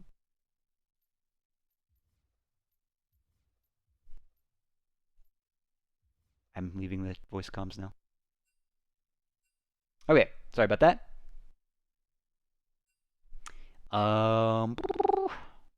Blue Ball Boys invited. I'm down for that is second. Should go to spectate. I'm going to hop in the Windrunners chat real quick and tell them that they'll need to wait. Howdy. Congrats on winning. You guys are now in the finals. So how this works is the game that's being streamed, if you want to watch or if you want to spectate in the client, just let me know and I'll invite you. The winner of this will be who you face in the finals. And then once we get to the finals, I'll explain how finals works. But Actually, I can just give you a rundown now. How finals works is since it's double elimination, you guys need to lose twice to be eliminated, or just win one game to win. Okay. But how it will work is the first game that you play, there'll be a completely random draft. If a second game is necessary, then you guys are going to switch drafts with the other team. Do you understand what I'm saying? Yeah, okay. So I'll explain more once we actually get there, but just giving you a heads up. So you simply need to win one game. If you lose both games, then you're eliminated and we'll get second. But right now, what matters is that the winner of this match will be the people who you face in finals. I'll talk to you guys in a bit, okay? Any questions before I leave? All right.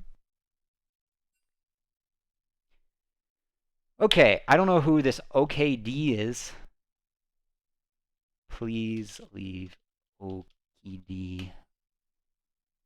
Who's missing on their side? I think it's Catacon. I don't have Catacon added. These noises. Catacon hashtag NA1. Join. Yeah, I had Blue Bald Boys team chat muted for most of it, but they were chanting blue. They were really, really hoping for good picks. And I will not say if they were satisfied or not, because, that would ruin the competitive integrity. Let's see. Okay, so there's some messages. Made the stream. How many teams you end up getting? I answered that. I said 5. We got 5 teams. It's really weird. Literally every single ARAM tournament, I think. Every single ARAM tournament, we've had 5 teams. I don't know why. We've never had more. We've never had less. I would love... It would be so chaotic, though, for me. Especially if I'm casting. I probably wouldn't be able to cast if there were this many teams. But 8 is the perfect number because everyone's usually playing games at the exact same time. There's barely any downtime. And you just go through it so quickly. You probably go through an 8-player bracket or 8-team bracket faster than you go through a 5-team bracket. Jeez. I can't speak. Casting are hard. I'd love to see the champions on stream. We'll do an interview with the champions, unless you're saying the champions of the previous tournament, which is still possible. This is a really interesting matchup because I don't think I'm down for that has ever played against Blue Bald Boys ever, probably. And Blue Bald Boys are the champions. They're statistically the best team in Summoner's Rift. That's the Blue Bald Boys. However, the champ pools? Oh, I see. You're right. I did not show that. This is right. Let me make sure. I don't want to open the team chat. I think this is what I sent them. Yeah, this is it. My mistake. I thought you meant champions as in the winners. So this is a draft. This is Blue Bald Boys' draft. And this is I'm down for that. So Blue Bald Boys is blue team, funnily enough. And then I'm down for that is red team. I'll leave that on screen, but I'll just say, where's Catacon? That's not what I was going to say, but where is he? There he is, right as I said that.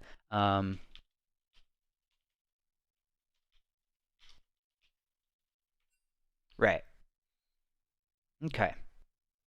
I don't know if I've updated the bracket. I've been so distracted. Should I do it live? Oh, I did update the bracket. Man, I'm so good. I'm such a good host. I'm just so impressed with myself being able to be on top of everything.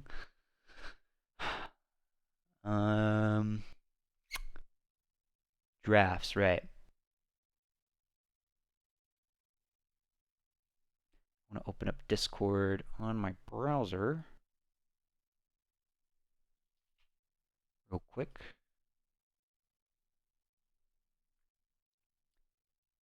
It's really interesting because both teams could go for very good late game comps if they choose to. But a good, interesting strategy could maybe be, these guys might go a late game comp. Let's pick an early game comp and destroy them. Because you could go Radiant Soul and try and bank for that late game, or you could go Smolder and try and bank for that late game execute. You also have Ornn, which is solid late game. You have Taric, which is solid late game. But also on the opposite side, right, you have Aurelion Soul, as we talked about. I think Caitlyn's late game is fantastic in ARAM. You have Galio, who can do quite well in late game. And I don't know. It'll be very, very interesting to see what people will draft here. No one's typed that they're ready in the chat, so people are probably talking strategy. They're waiting on M1844. Just reading chat. We'll see what they pick. I wouldn't pick Galio personally. I don't know if I should be speaking this, but I'll speak both sides. I just think there's no good synergy with Gal. Well, you can maybe pair it with Wukong. On the opposing team, Maokai I feel like could work well if you pick a comp around him. If you don't pick a comp around him, I think Maokai's kind of a trap. Maokai's just so intensely nerfed in ARAMs.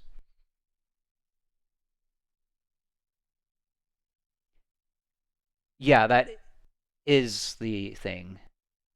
Okay, sorry, I'm just now reading chat. Okay, so how it works for Two-Face Crook, who said, is it just pick on ARAM map or is it true random ARAM? Is we use this champion generator. This is a website called ShurimaShuffle.com. It generates 15 unique champions for both teams. The blue team, which is Blue Ball Boys in this upcoming game, and then red team. So they each get their own 15 champions. Now the opposing teams can see each other's picks. And originally this was put as a rule because I didn't want people saying, oh, I just happened to get the guy that I have 2 million mastery points on. That way you could say like, hey, you actually didn't pick from the champions. And then it kind of evolved to people actually really, really liking the rule of being able to see because it allows you to strategize more so than other ARAM tournaments. So we kept it as a rule due to the requests of the players because from feedback, I think almost everyone said that they either didn't care or most of them said they liked it. So that's where we're keeping it. So that's how it works. So red team, aka I'm down for that, will need to pick from these 15 champions, and blue team, aka Blue Ball Boys, will need to pick from these 15 champions. Still no starting. No one's said ready yet in the league lobby chat.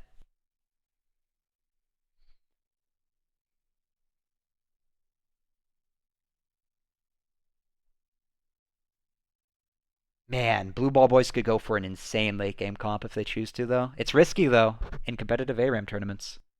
Because sometimes the ARAM games last 10 minutes. So it's really risky to go late game, but if you just manage to do it, it's pretty good. Red team, I also think, has some decent counter engage. Again, if they do go Gallia, if they do go Braum, they do the Fiora W engage type stuff. BBB still dominating the tourneys. Blue Ball Boys hasn't been very active in the tournaments recently. I don't think they've played in a single tournament this year so far. They've all been very, very busy. With that being said, they also haven't been playing any ARAM tournaments, so we don't know. This is their first ARAM tournament, and we are in Champion Select. I will reveal it once we're in Spectator Delay, what they're picking. Blue Ball Boys won the Nexus Splits tournament that we did, though. So they're still pretty dominant, but the interesting thing about this game, in case you happen to miss it, Two-Face Crook, or anyone that's just now tuning into the stream, is that I'm down for that. The red team is the best statistically ARAM team in the server. They've won one tournament. We've done 2 tournaments, and they've won one tournament. They got second in the previous tournament. And then Blue Ball Boys is the best Summoner's Rift team. However, both of these teams, funnily enough, are in the losers bracket, and they got eliminated by a team that is brand new and hasn't played any ARAM tournaments this year. So, who knows? Who knows who's really the best team in this server? So we shall see at the end of this. 2 people have yet to lock in their pick. Now it's just 1, but again, we'll wait for the spectator delay.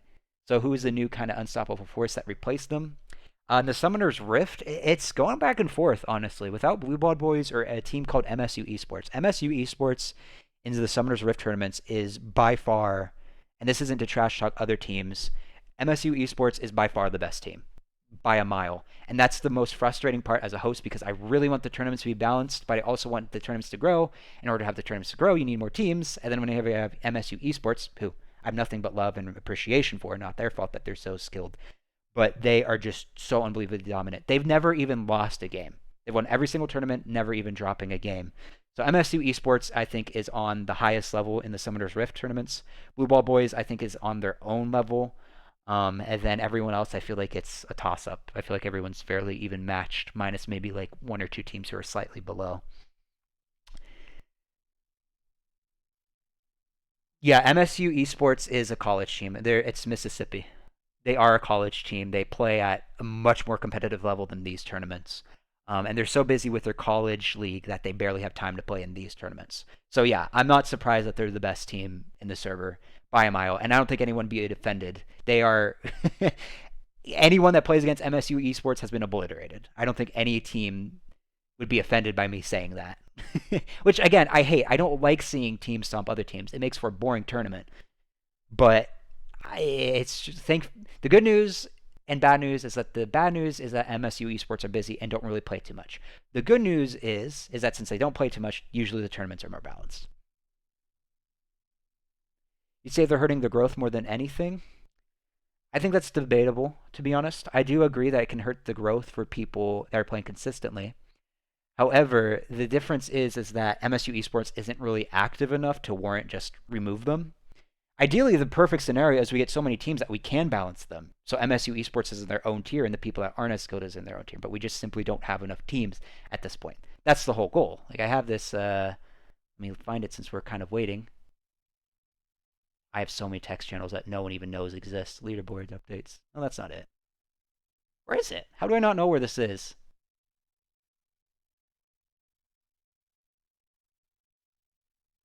I have a workaround.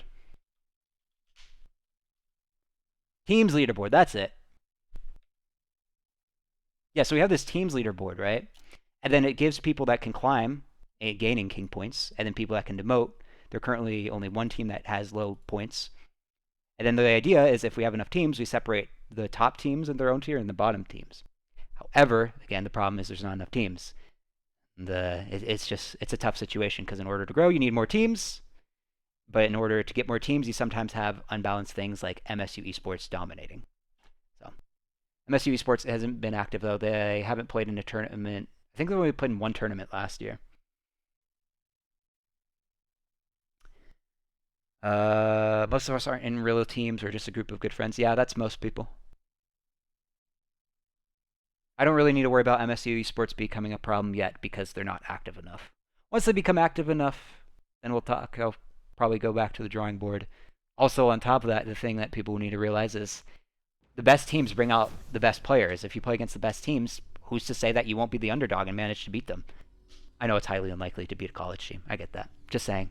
Looking at a positive view. But anyways, we're back in the ARAM. Let me read chat real quick. I think it'd be cool to face them, just experience facing a real team, but I get the point behind them being unfair too. Yeah, there's pros and cons. It's all mental things.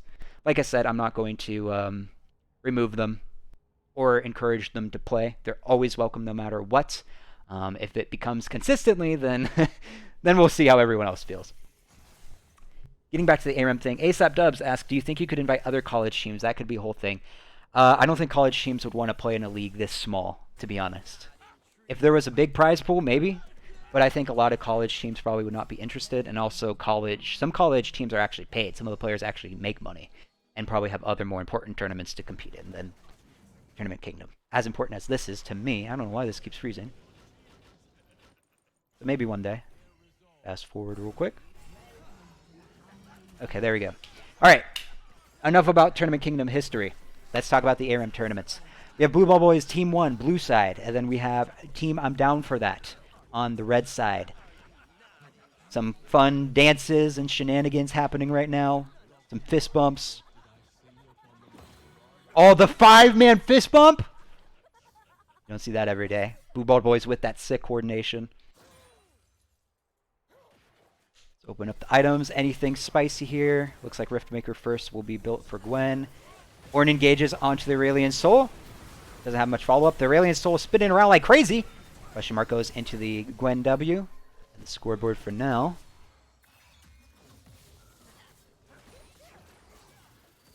Who do I think has the better ARAM comp here? Two-Face Crook asks. Ooh. It depends on the time. If this is before 20 minutes, I think Blue Ball Boys has the better comp. If it's after 20 minutes, I think I'm Down For That has a better comp. Big Chino tries to go in, will get killed. First blood goes over to the Ezreal, aka Catacon. BBB question mark slays Big Chino, 28. Gwen gets a double kill here. Onto the Braum, and then onto the Big Chino, as we previously stated. I'm giving it to blue. Blue side. I think blue side comp overall is better, but again, it's just Aurelian Soul. I mean, if he gets to that point where he can just throw down his E and ult, it doesn't take much skill to pull off the composition that I'm down for that has. The hardest part about Aurelian Soul is his early game. Okay, huge fight coming in here in favor of BBB though. Wiener Boopin takes down Soon Kayuli Bunny. Catacon will probably get the health relic, I would assume. Oh, Alternative lands a max range chain and flashes to stop Ezreal. Big Chino's going to heal a little bit from that, but will he be able to clean it up? Manages to get one on the Silas. Flashes out. Good flash by Big Chino to make sure he doesn't get killed there. M1844 flashes back, or teleports back. BBB question mark. Will go down here. Who will get the kill? It goes to the Galileo. Disherman flaming his own friend. Nah, I'm teasing.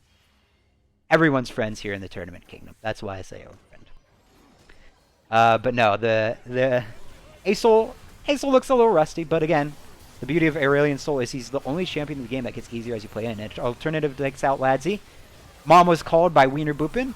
Soon Kayuli Bunny is in a tough situation. Will be able to walk out. Ornalt comes out, doesn't manage to hit anyone. M1844 is quite low. Very, very bad situation to be in if you're Aurelian Soul. Yeah, it's just hard to walk up and E without low health. Catacon throws out the Ezreal ult. Manages to hit a few for some poke. Ladzi being a man. Ults the Taric. Snowball lands onto Taric. Soon Kayuli Bunny engages onto that. And soon Kayuli Bunny will go down, but takes one with them. M1844. A huge ultimate for Big Chino. Manages to get two out of that kill with the combination of his team. And that is a triple kill? Yeah, triple kill for Samira. And that is without Collector. Once Samira gets that Collector, he's going to be one-shotting this people really quickly. Now, we'll be doing decent damage, but Blue Ball Boys are all respawning at a certain time, so if they coordinate this, they could get feedback and get some revenge.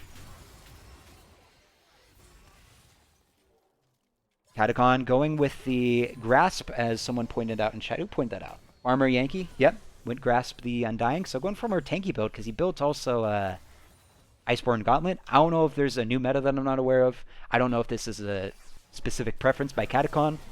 But hey, he's in the same position. He's in the top 3 teams. And potential, if he wins this game, goes to final. So I'm not judging him. Just interesting to think about. Ramen Galileo, I just like calling him Galileo, both have tiers. We'll get stacking. 2 tiers on the side of Blue Ball Boys. Smolder with a tier, and Taric with a tier as well. Artsteel built onto the Ornn. No stacks yet, so he probably just purchased it. Oh, well, I don't know if I should say this, but Dinderman, your team is in the finals that you were supposed to play on, but, you know, life happens. But you'll be able to see them in the finals. No matter what. There's Aurelian Soul clear. So we already see him scaling. Let's check the stacks. So 74 Stardust. I believe it's 74, then you get a power spike, right? Or, excuse me, 75. Soon Kayuli Bunny lands a 5-man ultimate. Sorry, taunt. And then a Braum ultimate comes out. Here comes an Ornn to try and disengage. Samira's dead, so he can't clean that up. Oh, this is a pretty even fight. Aurelian Soul is doing a lot of damage with this E. Miari tries to get out with a snowball and does. And that is the clean ace from Blue Ball Boys. They should be able to get first tower here, but that is okay because the team I'm down for that will come back very, very quickly. Be able to stop their tier 2 tower. Oh, Catacon gets a kill. And going attack speed boots on the Ezreal. Big Chino gets one onto the BB Llama, gets the ult, gets the full style points, but initiates because Wiener Boopin. Alternative has Braum ult, but doesn't use it against the Samira. Ladzi lands a snowball. Q's onto Alternative. We managed to get the stun. One more auto attack or Q. Something. Alternative will live for now. Get some health back from the relic.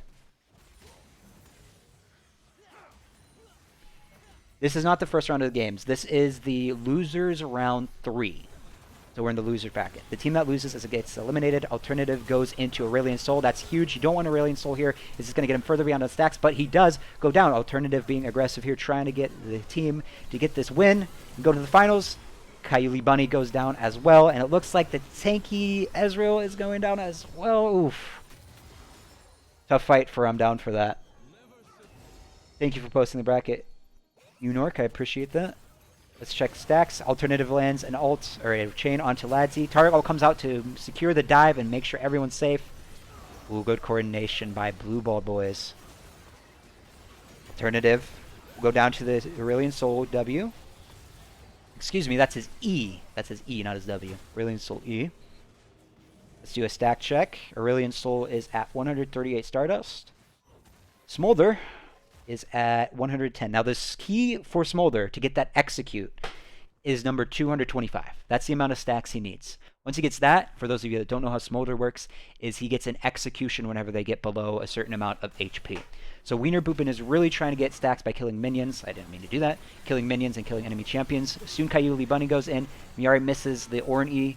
Mom was called by the Smolder, but doesn't do anything useful there. Orn ult comes out. They want to engage this. Alternative has Galio ult to follow up. Huge ultimate, huge Taric stun, but here comes the Galio ult to try and counter-engage it. Manages to knock up 3. The Blue Ball boys are still managing to win the fight, and I just realized that that was Silas using Galio ult. I thought that was the Galio ult, but no, that was Silas using Galio ult. My mistake. Yeah, this is a tough situation to be in if I'm down for that. Blue Ball boys are playing very coordinated. They have a solid late game. I don't know. I think it will need to be some miracle for Aurelion Soul to get strong enough to be able to hold the waves at this stage. Not down and out, though.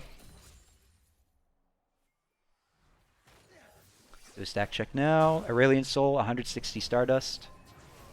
Fast if you want to read that. I got an invite. And then stack check on to Smolder, 132.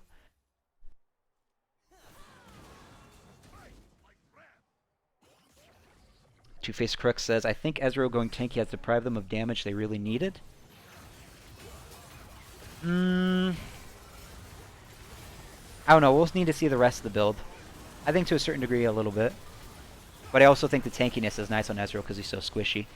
Normal Galio ult coming out. Here comes Mom, the Smolder ultimate. Alternative trying to finish off Bunny, and Bunny goes down. Oh, this looks like a dire situation. Elazi tries to flash block the chain, but is not in range. Aurelion Soul E. Trying to pull them in. Llama goes for an aggressive dive. Takes a lot of tower damage. I have a hard time healing that. Alternative lands the chains onto Catacon. Catacon is down. Comes the Aurelion Soul ult. Misses because of the Gwen W. Makes her immune because he was not in range of the Gwen. Oh, and Gwen with the triple kill. Diving under tower. Samir trying to clear that up. Ooh, unfortunate flash there. There's one tower down, one tower left until Blue Ball boys could potentially make it to the finals. Soon Kayuli Bunny, the last man standing on team. I'm down for that. Ooh.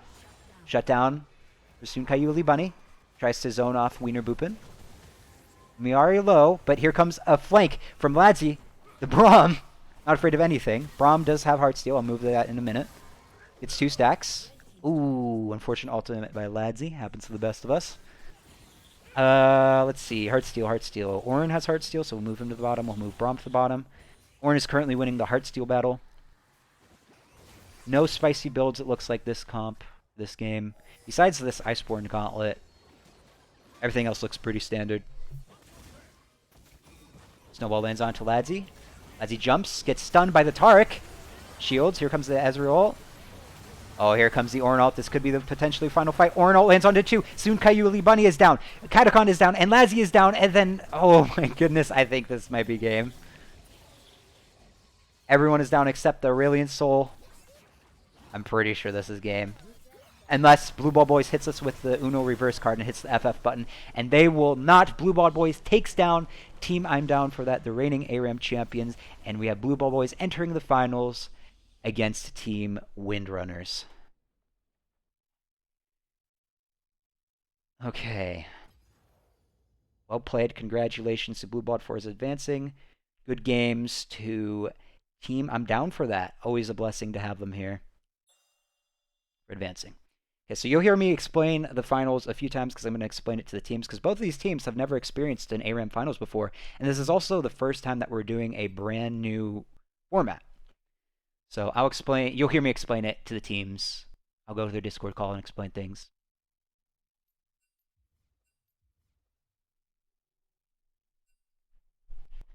I guess we could do the draft now. Let me make sure everyone's ready. Let me make sure Blue Ball Boys is ready. I'm sure Windrunners are because they're all in the lobby. Like I said, you won't be able to hear them. You will just hear me. Okay. They are certainly ready. All right, so I'm going to, you know what? We'll do it the classy way. All right, so I'll generate champions. Okay, so just to clarify, blue side will be Windrunners, red side will be Blue Ball Boys, and I'll explain the rules in a minute. Here we go, generate champions, the 15 random champions. Here it is. So Blue Ball Boys, again, is red side. Message them first.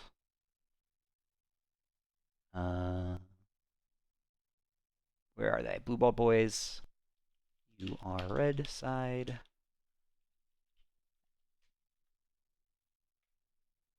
And then Windrunners.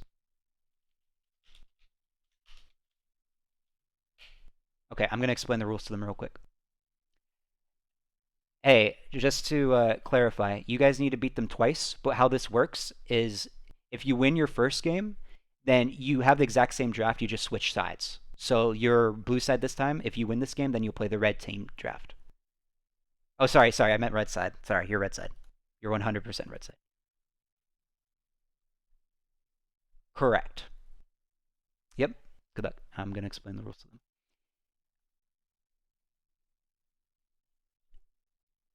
So,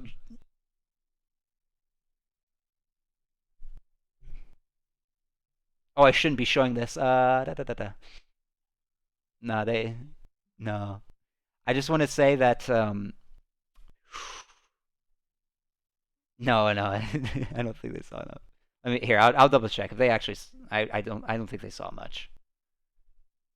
I'll open it up on a different. I'll just do this. Um,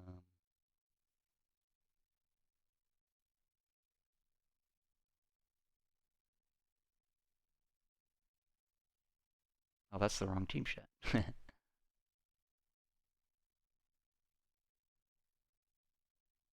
Yeah, I think we're okay. It was only for a split second. So how this works is, yeah, you guys just need to win one game. If they beat you the first game, then you just switch sides and switch comps. So that is the one draft you have for the rest of the tournament. But again, just as a reminder, you guys are the the blue side, and Blue Ball Boys is the red side.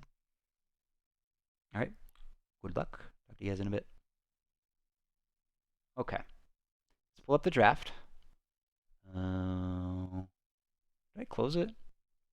How did I manage to close the challenge link? And the Shurima shop. Oh, I did close it. I should hide this. We'll go to this. Nothing's in here. Actually, wait a minute. I need to sneak this. Do I still have it pasted? I do. Perfect. Okay. This is a draft. Let me open up Twitch chat again, because I'm being silly. Okay. So red team is Blue Ball Boys, which is confusing. That's why I kept saying they're blue team, because I think they're blue team because they're Blue Ball Boys. They're not. They're red team this time. And then you have red's blue team is Team Windrunners. So this is the draft. Now this is very important, okay, because this is double elimination. Let me take another screenshot. Nope, that's not what I wanted to do. Computer, please. Okay. So here we are. We're in finals. Okay. So this is double elimination. Blue Ball Boys got eliminated or moved to losers bracket because of Windrunners in this game. This game right here is what we just watched, and Blue Ball Boys beat them. I'm down for that. So now how this works is in order for Blue Ball Boys to win, they need to win 2 games. Okay? Because it's double elimination. Once you lose twice, you're eliminated. So they need to beat Windrunners, who are undefeated, twice for Windrunners to be defeated. However, Windrunners need to just simply win 1 game, and they are the champions. So how this works is this is the draft that we have right here. So blue team is Windrunners, red team is Blue Ball Boys, and this is their drafts. However, let's say that Blue Ball Boys ends up going 1-0 and they win the first game. Then what happens is they switch sides and switch drafts. So if we manage to get this scenario, Blue Ball Boys will then pick the blue team side, and then Windrunners will get the red team side. So the losers need to prove that they can beat the winning team with both comps, essentially. But we'll wait till that happens. That might not happen. This could be a 1-0, for all we know. We shall see. I'll pull up the champion draft again. Overall, these are some. I don't know. I will say both comps have a heck of a lot of CC. A whole lot of CC. I think every single person's probably going to build Merc Treads, and I don't think that's much of a bold statement right there.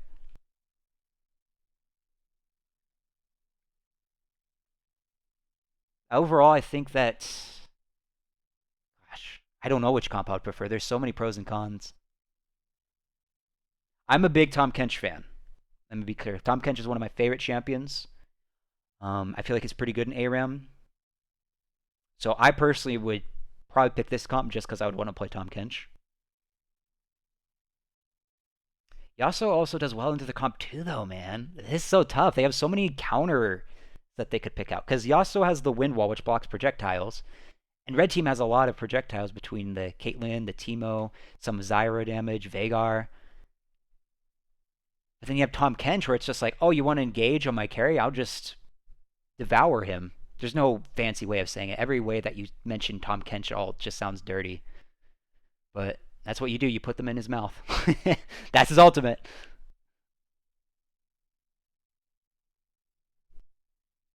Fiddlesticks. I'll be curious to see if someone picks Fiddlesticks. I think Fiddlesticks is a terrible ARAM champion. That's just my opinion. Any updates on the draft? Nope. They're still discussing it. So again, this is the finals. Could be the last game or the final two. Be pretty fun to get 2 games and see the new rule in place, but might not. Kha'Zix. Let's talk about Kha'Zix, actually. That's a champion that I don't think I've seen in these ARAM tournaments. Kha'Zix is massively buffed in ARAM. I think if you pick a comp around Kha'Zix, Kha'Zix could be viable. But I don't think most people would feel comfortable picking Kha'Zix in an ARAM-style tournament. Most people. I don't know about Blue Balled Boys. I haven't seen them play in a while. And this is Windrunners comp. I know nothing about Windrunners. So fun fact, actually, about Windrunners is that last tournament, ARAM tournament, there was a clip. Here, let me see if I can find it. Pull up the Twitch stream. This clip right here, this was last ARAM tournament. So watch the Briar. You'll notice that a Briar ult comes out right there on the map if you're looking where my mouse is. Now, he wasn't intentionally doing this. The Briar player manages to land it onto Ezreal, which causes... How do I fast forward? Can I fast forward? Speed. Which causes the Briar to chase down Ezreal until he auto-attacks. So this was in an ARAM tournament, and I thought this clip was so funny about it that I posted it on the ARAM subreddit. And then through the ARAM subreddit, a few of the Windrunners players actually ended up joining. 4 out of the 5 players were from the Reddit, from this literal clip that I posted, which is pretty funny that they're in the finals after this clip. So if you're a Reddit fan, root for them. If you're a fan of tradition, root for Blue Ball Boys here. Oh, I got a DM on League. What's this say? Timed out. Does he mean the lobby? Create another lobby if that's what he means. Actually, wait, do I have a invite previous? Nope, those are not that previous. Wait, can I not? Are they? Okay, something funky is going on. Why can't I invite? Oh, don't tell me it's. I wonder if the client's having issues. I'm gonna hop in Blue BB's chat. Are you guys having any issues creating a game? Yeah, we might need to shoot. I'm not able to invite you. Are you guys even able to create a game yourselves and invite? Because maybe you guys could do it if it works on your end, but it certainly doesn't work on mine. I can relog if need be. We all might need to.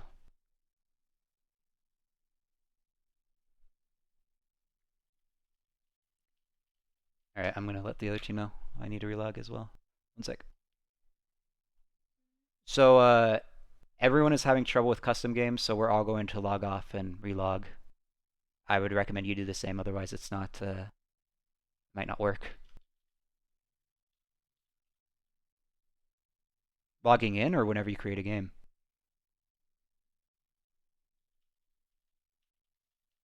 Yeah, I think you all need to.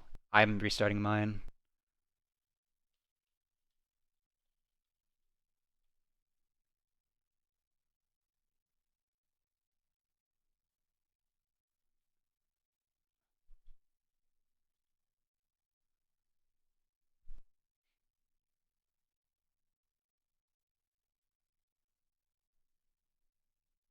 You can't create a game even after relogging? Is that what I heard?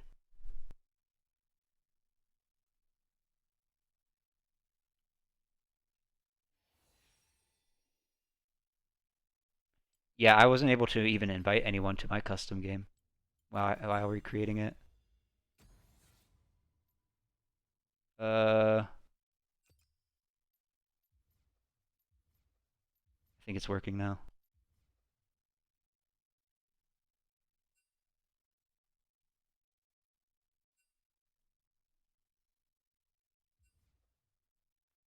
Who has not been invited? I think everyone has been, right? I don't have most of you added. Never mind.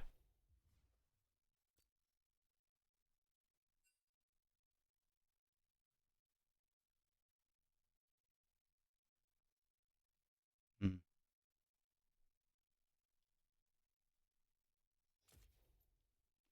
Can you did you get an invite? I just sent you one. Tree hug. Tree invite. You could try searching Yankee. You know how to search in custom games?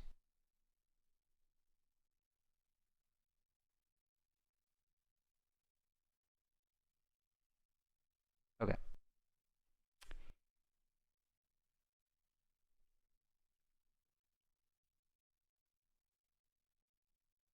All right. The last person we're missing is Tree. No rush. I just sent you an invite, Tree. Did you get it? Do you know how to search for custom games in the lobby thing?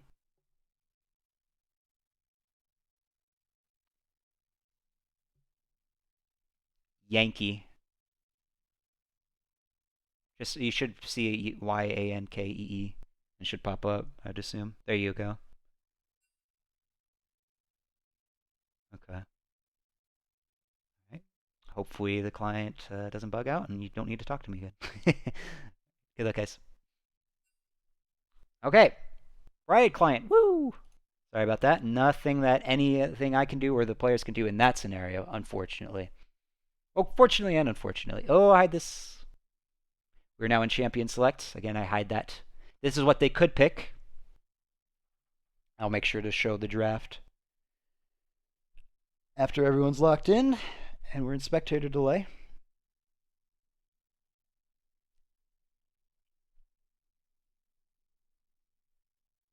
Yeah, lots of issues. Not that many, but a few issues today. Internet crashing, some pauses, client crash. There was one tournament I had, I think maybe 2 years ago, where the entire client crashed and there were still, I think, 6 teams involved.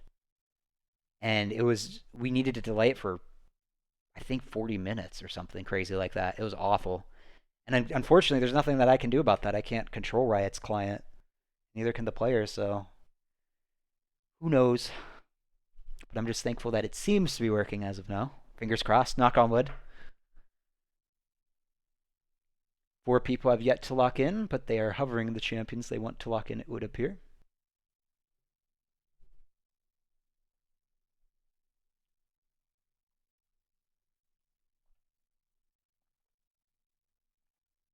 Hmm.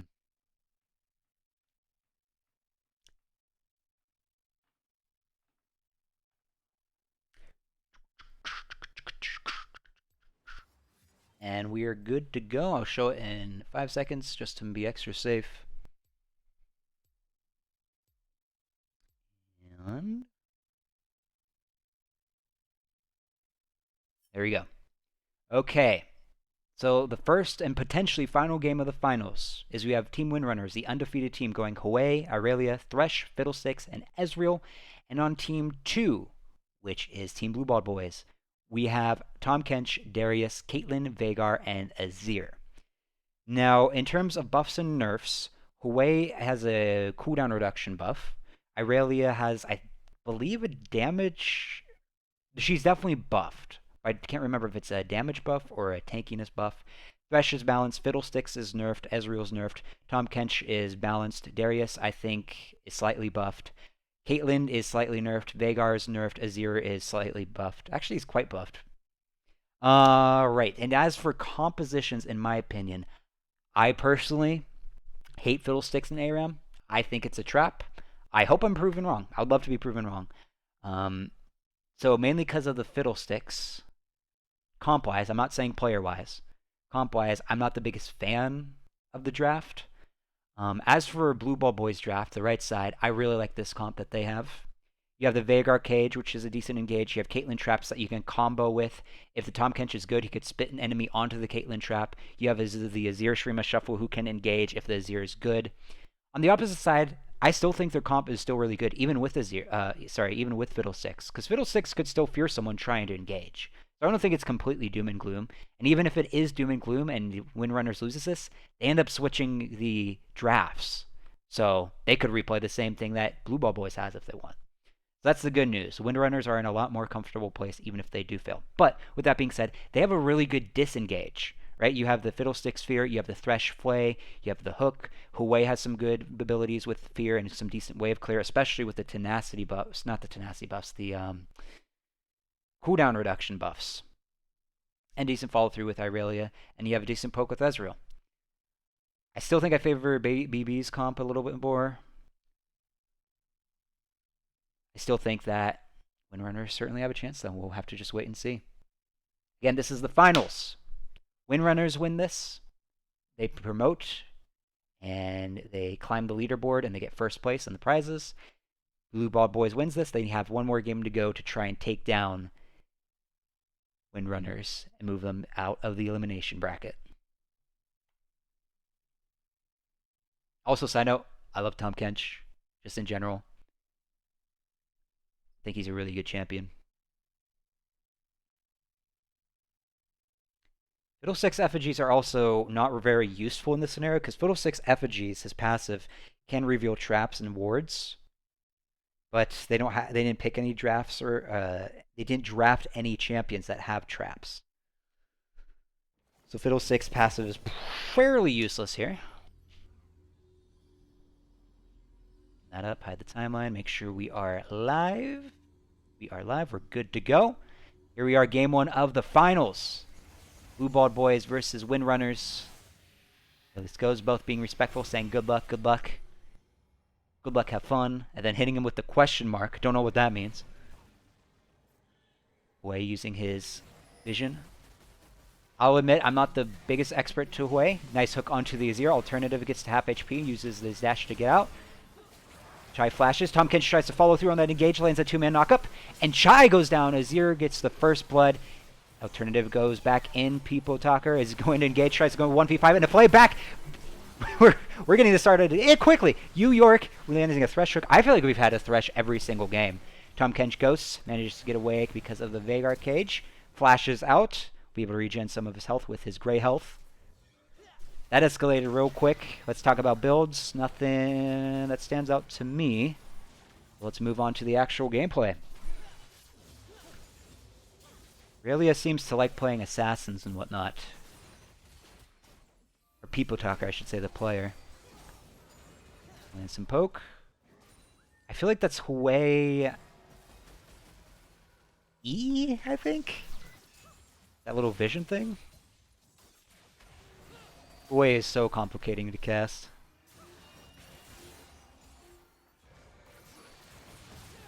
Veigar traps two people inside the baby cage. Won't get much done there. Ooh, Chai taking a lot of poke damage and gets pulled in by BBB question mark and BBB Llama. It's the kill. Fiddlesticks looks like he's going for a full AP build instead of a tank build. Taking the Dark Harvest, so we'll be going full damage. BBB Llama potentially looking for an engage here from the bush. Gives Nork a little bit of a lick. Nice pull. Yankee seems like he knows what he's doing on Hwei, which I respect. I respect people that know what they're doing on that champion, because I don't know. BBB Talker takes out BBB Llama. Nice snowball to alternative. Chai follows that up. but it ultimately ends up going to Yankee the whole way. I really like Windrunners. I feel like they're just playing so aggressively with their foot on the gas pedal. Ooh, blast. Veigar Cage lands onto New York, but no one will be able to follow that up. I know I'm going to slip up and call him New York. I know it's going to happen. I'll try my best not to. Blue Ball Boys will get the health relic. You'll notice Windrunners still have their health relics back here if they want to. They're chilling for now. Thresh Hook barely misses. Nice dodge by Alternative. Way poke goes out onto Alternative. Oh, that did no damage. The lane champion with stacking abilities is Veigar. He's currently at 33 bonus AP. We're good with that. Hook lands, but no follow-up. We have a Fiddlesticks Effigy, which doesn't do much there. They decide to get their first health relic of the game, at least on their side. Looks like there's no... I don't know if this is an intentional strategy on Team Windrunner's part, but Irelia is farming pretty much all of it. There's more CS than everyone combined. So again, I don't know if that's a strategy or it's just because Irelia is really good at killing minions with her Q. But it is a potential strategy in ARAM to have one person farm and be strong. Like they did that with the Nasus game. I think it was... Was it Gnar You're Not Amused? I think it might have been Gnar You're Not Amused. I can't remember. Someone played Nasus and he was just farming the entire game and he was really strong and they ended up winning the game. If I was Blue Ball Boys in this scenario, I would be telling Miari, the Veigar, to farm the minions to get the AP up. Looks like they're kind of splitting it though. Caitlyn getting farm is not a bad thing either. BBB will heal with that health relic. Nice chain CC onto the Tahm Kench. Azir comes in. Oh man, just pulled him in, but here comes the Fiddlesticks ultimate. BBB Llama slays New York. Tahm Kench gets the kill, and then Chi kills the Azir, and then Wienerpoopin kills the Aurelia. Question mark kills the Fiddlesticks. It escalated so quickly. Wienerpoopin. Good flash by Yankee to get out of the Veigar cage. Now I'm not sure what the Wienerpoopin will be building on Caitlyn. Oh, he's going in. Oh, he wants to die. Okay, clearly that he wants to die there. Hook lands onto Miari, and Miari also must want to take a reset because he was walking forward. Chai fears question mark. And then do you double kill onto the Tahm Kench? Ezreal gets a double kill, and then the Thresh hooks are just landing like crazy. I feel like every Thresh we've seen today has been pretty darn good at Thresh. Yankee gets killed. Treehugger trying to fight under the tower. Maybe they're trying to get some kills and trying to get some executes so they can buy items. I'm not too sure. That would be the logical thing. Looks like Wienerpoopin, the Caitlyn, is going for a standard attack damage carry build and not going lethality Caitlyn. I think it's situational. I think lethality Caitlyn wouldn't be too bad because they're not that tanky. New York lands a hook onto Tahm Kench. Veigar cage comes out, doesn't hit anyone. Oh, but New York re-engages with the flay. Snowball lands onto the Azir. People takes that. People will go down, unfortunately for them, though. Wienerpoopin kind of low. Alternative and Wienerpoopin are going to try and get that health relic back there.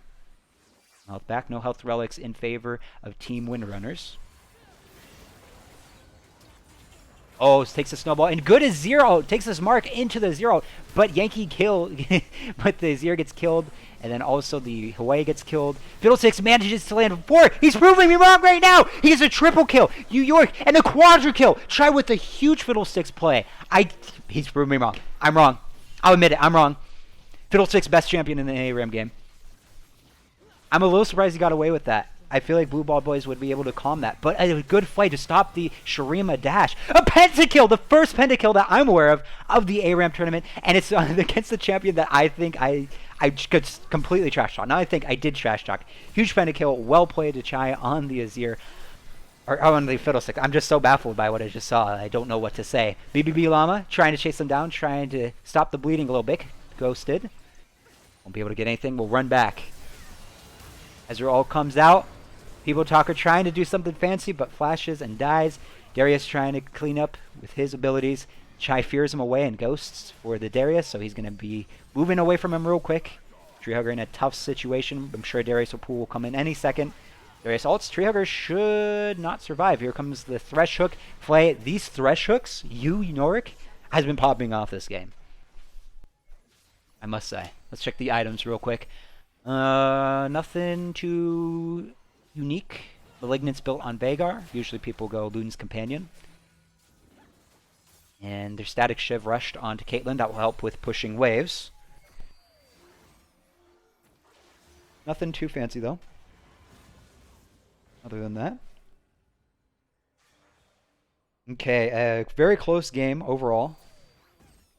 I can't believe that 5 of those kills that Phil6 has was from that Penta. That's so funny. Thresh lands onto Darius, so they will be able to clean that up. Poke from Ezreal onto Alternative. Azir spawns in his passive tower. Probably won't last too long, but they do have some minion waves to hold it, make it last a little longer than other towers that we've seen in this tournament. I think this is the second Azir we've seen on stream.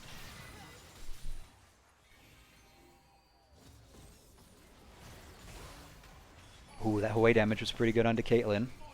Thresher goes, lands on the Azir. Will he take it? He will flay them back, but he won't take the hook. Oh, Azir respawns and outs them, but it was away from his team. I do not believe that is what Alternative wanted to do.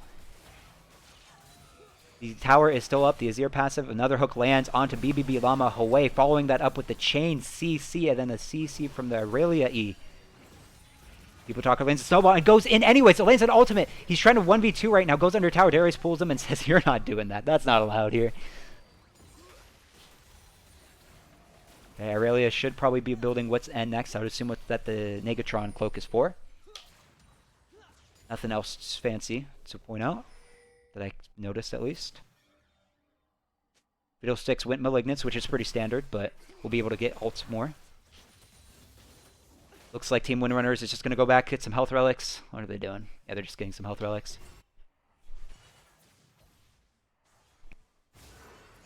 BBB Llama Ghosts gets hooked by Gnar, who I don't think he's missed a hook. I don't think I've seen him miss a hook this game. People Talker cleaning up the crew.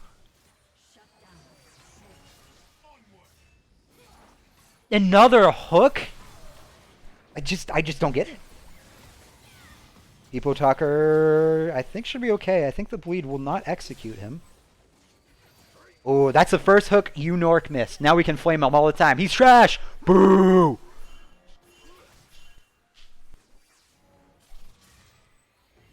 York. Looking for another hook. He's posturing for one.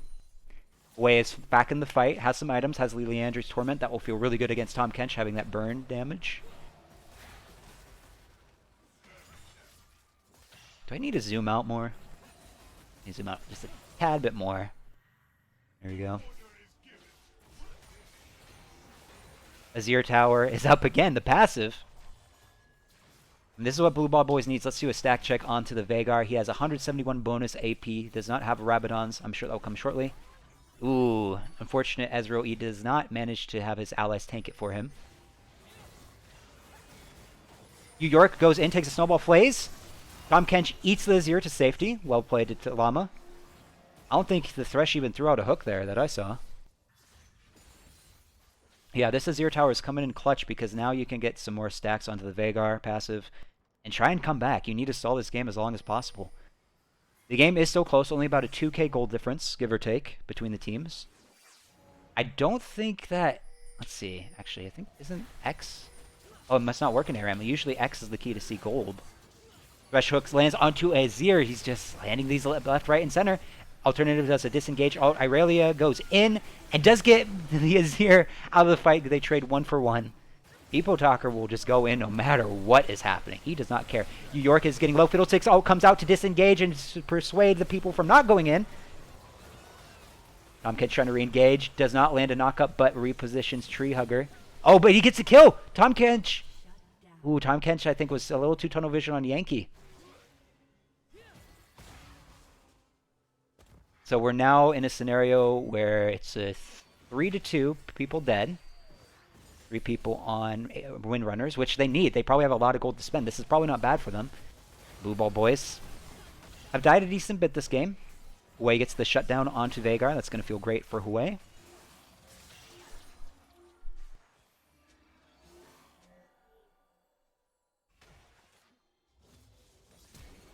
Oh, Gnar. We'll let that one slide. Throwing out the master emote, I respect it. Lands a hook onto the Azir again. Irelia out follows up. Alternative getting below half HP. He does not have ultimate, so he will go down. And the hook lands onto Caitlyn. He's getting all the carries. But Caitlyn flashes out. We'll be fine for at least now. Infinity Edge completed on Caitlyn, speaking of which. Tahm Kench trying to engage, but we'll find nobody with that. Oh, Darius pulls him in. People Talker is in Tahm Kench's mouth. And he dives on the Caitlyn. Oh no! Oh, that's such a terrible feeling if you're a carry in the Tahm Kench. Oh. I know that feeling because I've done that to my allies many times as Tahm Kench. Heartsteel stacks. I forgot about tracking Heartsteel, but there's only one in this game, and Thresh will still put him at the bottom just to keep the Heartsteel stat tracker. 39 stacks on the Heartsteel, in case you guys need a refresher. The more stacks you gain, the more health you permanently gain, so the tankier you get. Fiddlesticks ults with the Snowball combination. Manages to dodge the Azir ultimate, but does go down. Miyari takes that kill. And they'll disengage that. Blue Ball Boys have 3 very low members. Could maybe clean up the next fight, or be cleaned up, I should say. Irelia still has the most CS in the game. So she's really strong. She can probably take any engage now. Tahm Kench engages. E has a nice dash. Ezreal has a nice E to dash out. Alternative goes in. But he doesn't have ult. People Talker takes some damage from Veigar, but who will be fine. New York goes for hook. Misses. Snowball lands. Veigar takes it in. But Veigar gets killed for that. And New York is still alive. Going to stall a little longer. Manages to hook Tahm Kench, who flashes in place. And New York stalled a long time. But BBB Llama manages to kill him. Throws out the master emote from the Thresh. He stalled a long time. That was pretty impressive.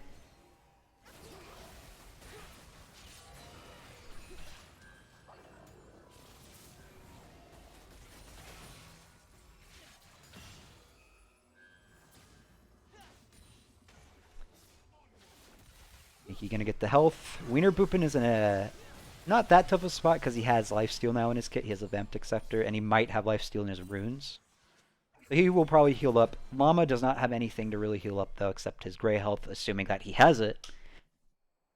Question mark. I don't know. Question mark. I feel like has been a little quiet here, but I mean, once Darius hits 16, he's in ARAM. He's a late game champion. In Summoner's Rift, I feel like he's better early game. I feel like in ARAM, he scales really well, Darius. So I'm sure we'll see BBB question mark pull something epic here soon.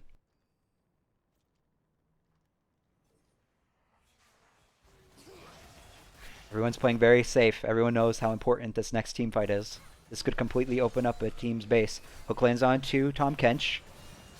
Will not take it. Irelia misses. Irelia's trapped and now under tower. This is such a bad situation for Pipo. Flashes and dies. Yu York is now under the Azir tower. Tahm Kench does have ultimate, but will not use it onto Yu Nork. Oh, Tahm Kench is engaging. Lands a knockup, but she respawns back with his ultimate and manages to get one along with Hoei.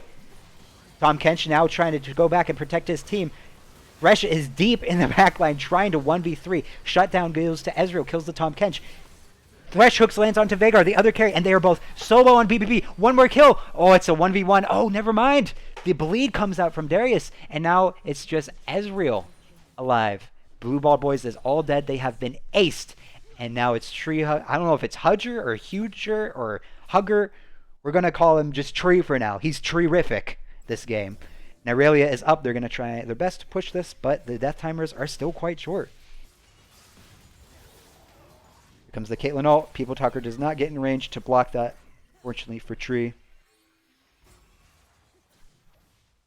Okay. Oh, wait. Stop this. Alternative goes in. Does not have ultimate as your ult goes back in response. Sorry, Ezreal ult goes in as a response. People Talker gets killed again. Rest in peace. Tree in a tough spot. Take the lantern. Nope. I don't know if that was intentional. Oh, here comes the Shy. I don't think he's going to clean up this one, though. He will go down. Double kill onto Miyari. I'll check his stacks after this fight. I don't think that's terrible. They still have a full health tower, so they can afford some deaths here.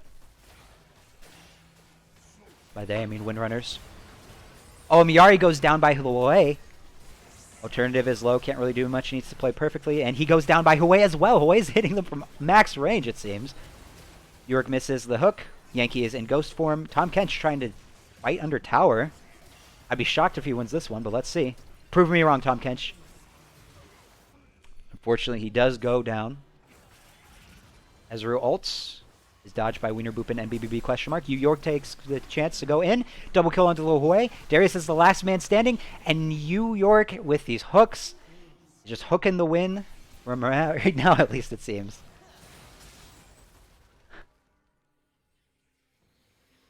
Last man alive for now, alternative. Yari chooses not to take the portal. Probably a good call. Let's do a stack check. 295 bonus AP. Does he have the Rabadons? He does have the Rabadons. We also noticed that Tom Kench has Warmog, so he'll be able to heal this poke a little more now. York lands a hook onto the Veigar. Goes in, follows through. They do get the Veigar. New York also goes down. I would say that's worth it.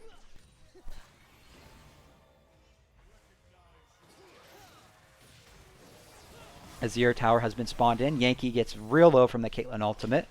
Caitlyn now has armor penetration, so those ults will hurt a lot more.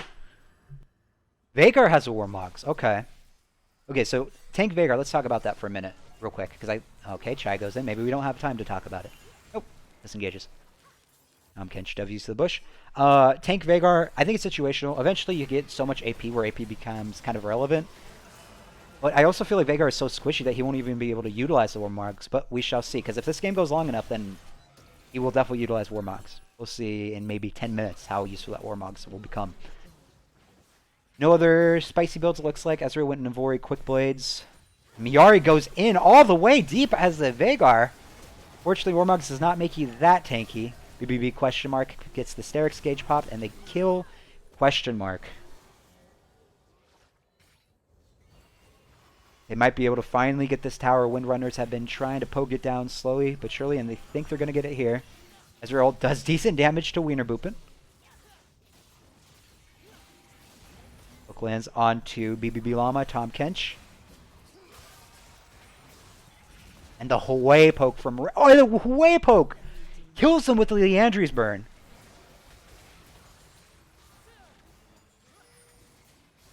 Ezreal getting poked out by a lot by Azir. New York stopping them. Protecting his carries. Nice ult by Tom Kench to protect the Azir. Chai doesn't do much with that ultimate.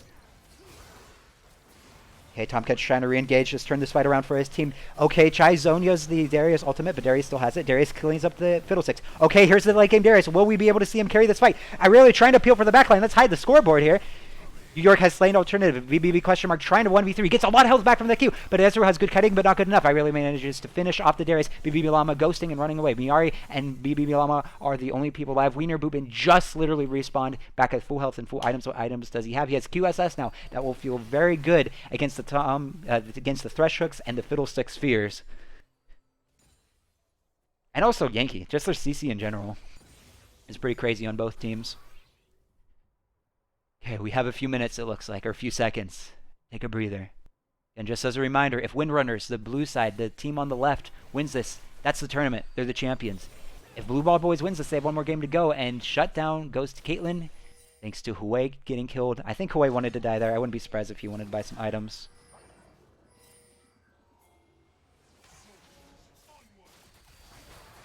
Tom Kench tries to engage, misses Chai. Lands, followed up by Aurelia East lockdown. Azir Tower is now spawned on the opposite side of the map this time. Another hook lands. The health relic will be there, so Tom Kench should be fine. They need a stall for Hwei. Windrunners need to make sure that they get the Hwei. Hwei is the play. Azir engages without the Hwei, though. Oh, that's a huge, huge Shurima shuffle by alternative. Trying to keep this game alive. Miyari has slain Treehugger. Oh, People Talker really needs to clutch this up for any chance to do something. Oh, he flashed and autos the Azir Tower, and now it's just New York. That is a huge play from Blue Ball Boys. They desperately need that. And now Yankee is alive, but he's low. He might actually die. This might be an ace. Oh, man, that completely shifts this game. Blue Ball Boys having an incredible fight. That was a huge ultimate by alternative. And they should get at least an inhib and tie it up.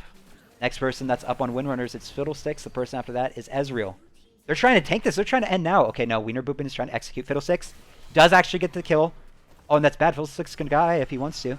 Fiddlesticks is ulting. Ezreal also comes out. Miyari is now dead. Question mark popped Hysterix. Has no more Q, so he can't heal. And Fiddlesticks and Ezreal clean up. And now Blue Ball Boys actually has the advantage objective-wise, but gold lead is still slightly in Windrunners' favor. But now Windrunners have items. They're very strong now.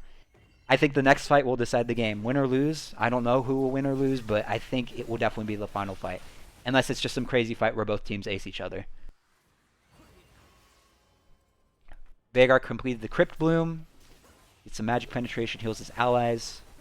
That will feel really good because of its infinite scaling of AP with the Rabadons combined with its passive. So healing for 517 is quite a bit. And right now I don't see any healing reduction on the side of Windrunners. So Caitlyn Alt comes out. Blocked by People Talker. Well done. Veigar Cage doesn't find anyone. Game of Wave Clear.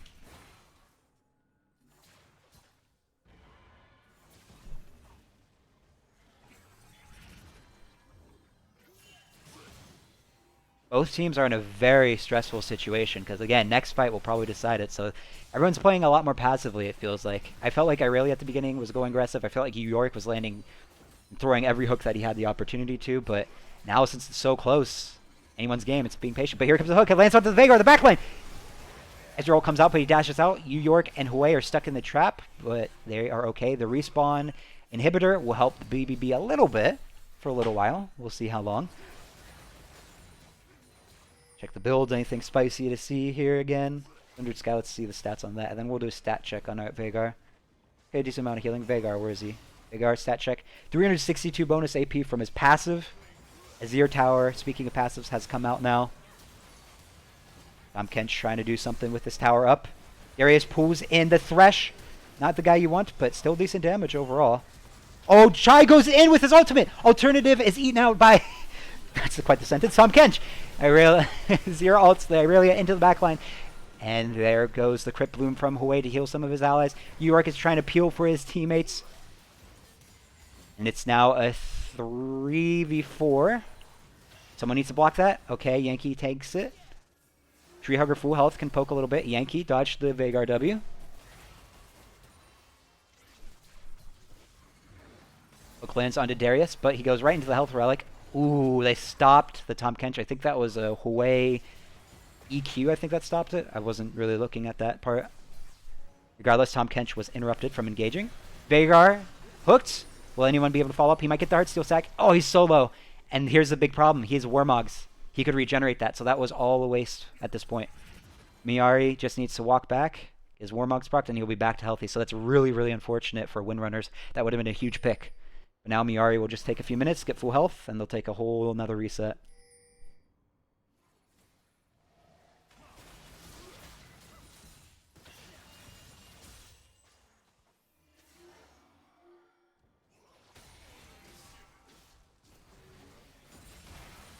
Gold graph is basically irrelevant at this point. Most people are either full build or almost full build. Azir's trying to go for the Streamer Shuffle. The hero play finds two. Will they be able to follow up? Two are trapped in the baby cage.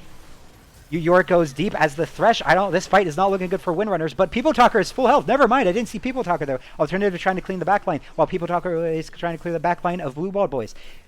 People Talker's the last one alive, and Miari, again, if he just gets out, he gets the Warmogs proc. Treehugger is still alive, but I don't think he will be able to do much. People Talker really wants to shut down the Veigar. You can tell by how aggressive he is right now, but I think he's trapped. I think he's stuck, and he is now dead. He will need to do some shopping to try and get even stronger, which he can't unless he sells boots. So, a situation. Tree. Oh, he's pretty slow. I don't think he can outrun the Darius. Derek's popped on Darius. That's not too bad. As your ult goes. Nice kiting. He's doing a good job stalling, but not enough to get a turnaround and get a kill. Not the end of the game, though. Chai's up. Yankee's up. Thresh is also up.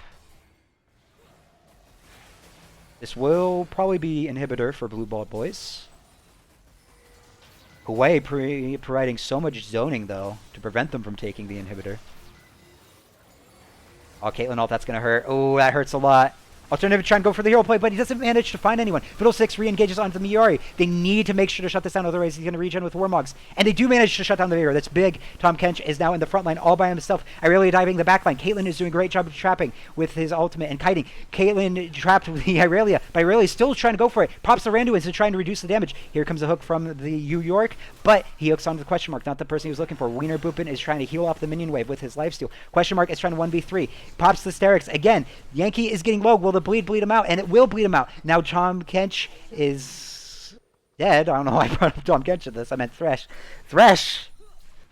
He's trying his best to protect his teammates, and then Wiener Boopin is last man alive, but as you can see, he regenerated all of his health from his lifesteal. Tree has some lifesteal on his own. He has some Bork. That's a little bit. Wiener Boopin hiding in a bush, probably waiting for his Caitlyn ultimate to come back up. Alternative, they might be setting up a cheesy play here. This is a long game. I think this is definitely the longest game of the tournament, but this might be the longest game that we ever had in an ARAM event.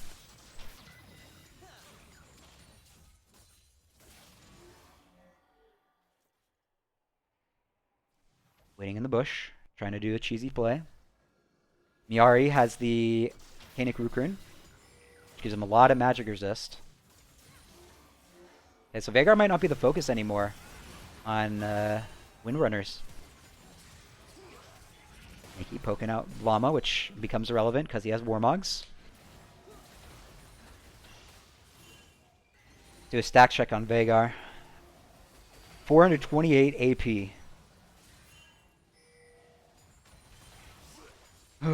Very, very intense game. Not what I expected here. Tahm Kench hooked. Llama licking the best that he can. Alternative Zonias. He does not have... Okay, he ults him away. Tahm Kench ults out the Azir. I assume Azir has passive soon. Caitlyn ult. That won't do too much to York. More damage than I expected, to be honest. How many stacks does Thresh have, if you think about it? 234. How much armor does he have? 339. That's quite a bit, because his passive gives him ability power and armor. Actually, how much AP does he have? 238 AP and no items? Pretty funny. So there's two infinite scaling champions, but Veigar's definitely better scaling champion than Thresh is.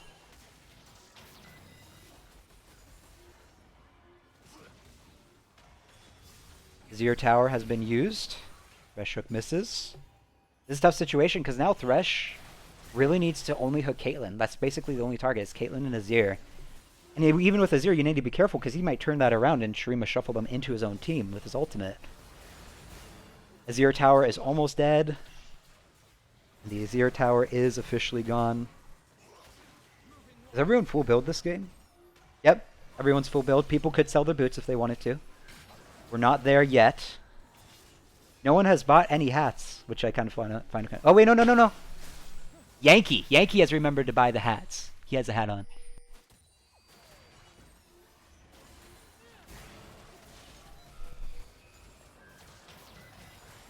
Oh, Alternative going for a play. Flash ults into the Veigar cage. Yankee flashes out of the Veigar cage. Miari is really tanky. He's going to go forward and finish off that kill. Miari is saved by the Tahm Kench ultimate. Yu York is trying to run out of there. They're all trying to run for the hills. The Windrunners are. BB question mark ghosts and pools, but Israel dashes out, and they got another kill. BB question marks finished off Chai. Tahm Kench knocks up the Thresh. Thresh tries to finish off Alternative, but lacks so much damage. BB question mark. He's late game. Darius and ARAM gets a double kill. Pulls in the Aurelia. Tahm Kench to cut off the pathway, and People Talker is now trapped, and we need a 1v5, and he will not be able to. That has to be game. Ooh, an intense... Yeah, that has to be game. An intense 30-minute game. 31 minutes, and Blue Ball Boys takes the game, which will be a game 2 in the finals.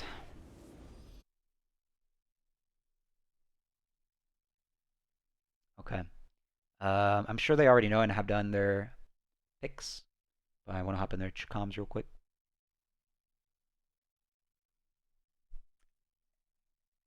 Hey. So, you guys are switching sides, your blue side, and then your pick...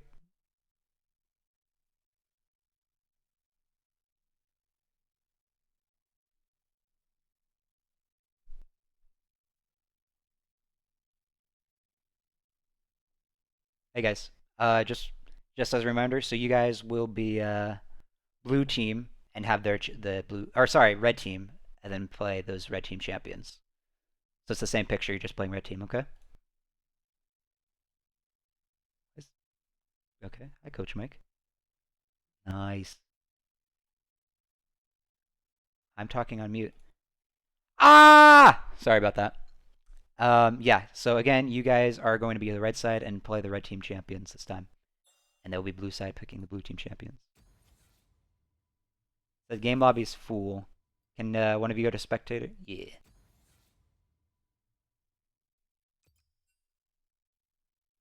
Okay. Any?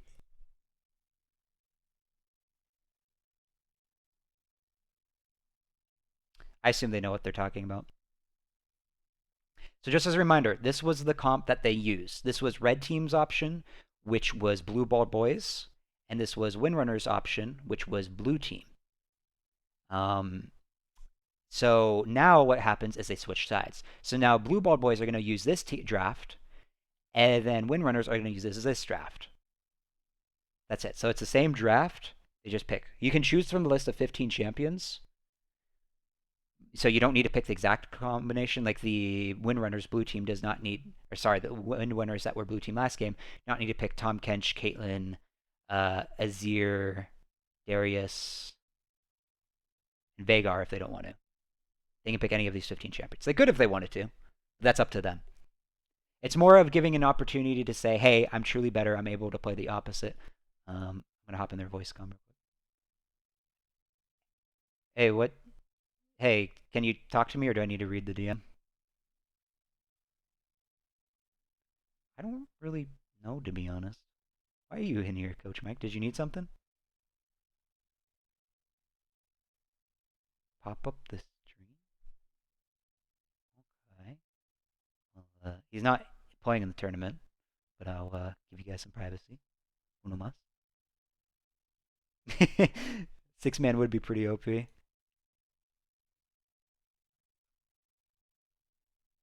I don't know. But you just won. Do you really need it? Oh, I keep forgetting the stream can't hear me. Okay. But you guys know how this works? You're switching sides? Okay, good luck.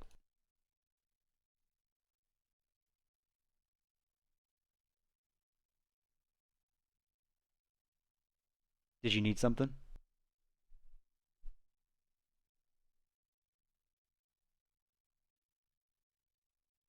Oh, okay.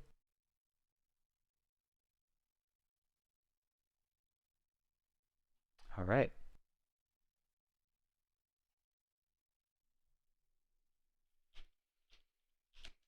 Okay, so this is do or die for both teams this game.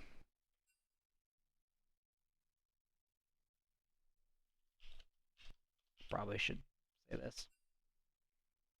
Okay, so just as a reminder, blue team is blue ball boys. That's easy to remember. Red team is Windrunners. Good Thresh game. Yeah, that Thresh was really, really solid. It'll be interesting. I kind of wonder, because this is the first time we've ever done this where you switch drafts. I kind of wonder if it's going to be a mental game if you just pick the exact same comp that your opponents pick, because that would be pretty devastating if you picked the same comp, if you were in the blue ball boys scenario, then pick the exact same and beat them with it. But I would be pretty surprised because the champions that Windrunners selected seemed like comfort picks. It seems like that's what they're going to do in the final game, I would assume.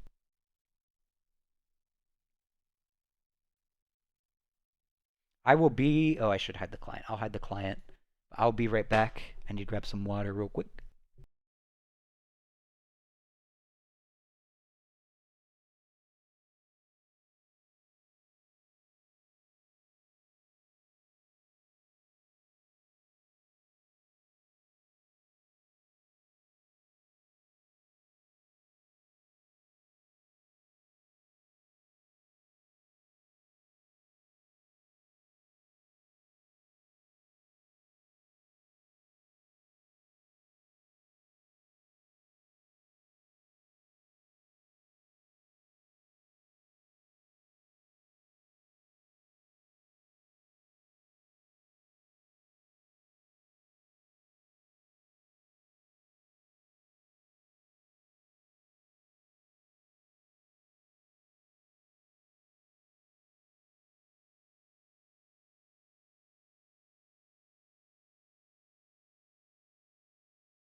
I've returned. They're not in Champion Select. They're still figuring out some draft stuff. I mean, I've pretty much already said what I wanted to say. Chai certainly proved me wrong with the Fiddlesticks. Fiddlesticks Penta was pretty crazy. I heard another ping. Are people ready? Both teams said they're ready. I'm sure we'll go into Champion Select here in a minute.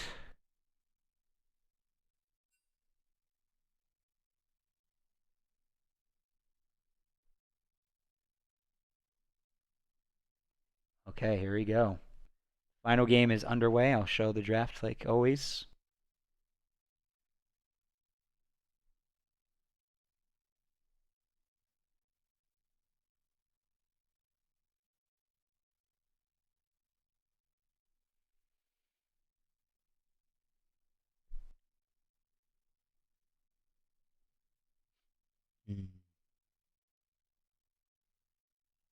I really wish I could talk. It would be much more interesting.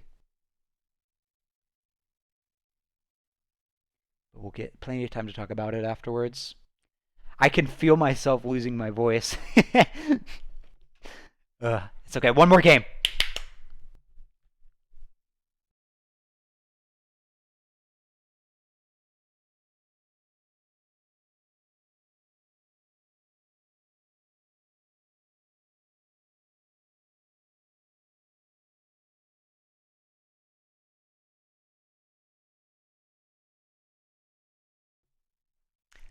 Okay, are they done?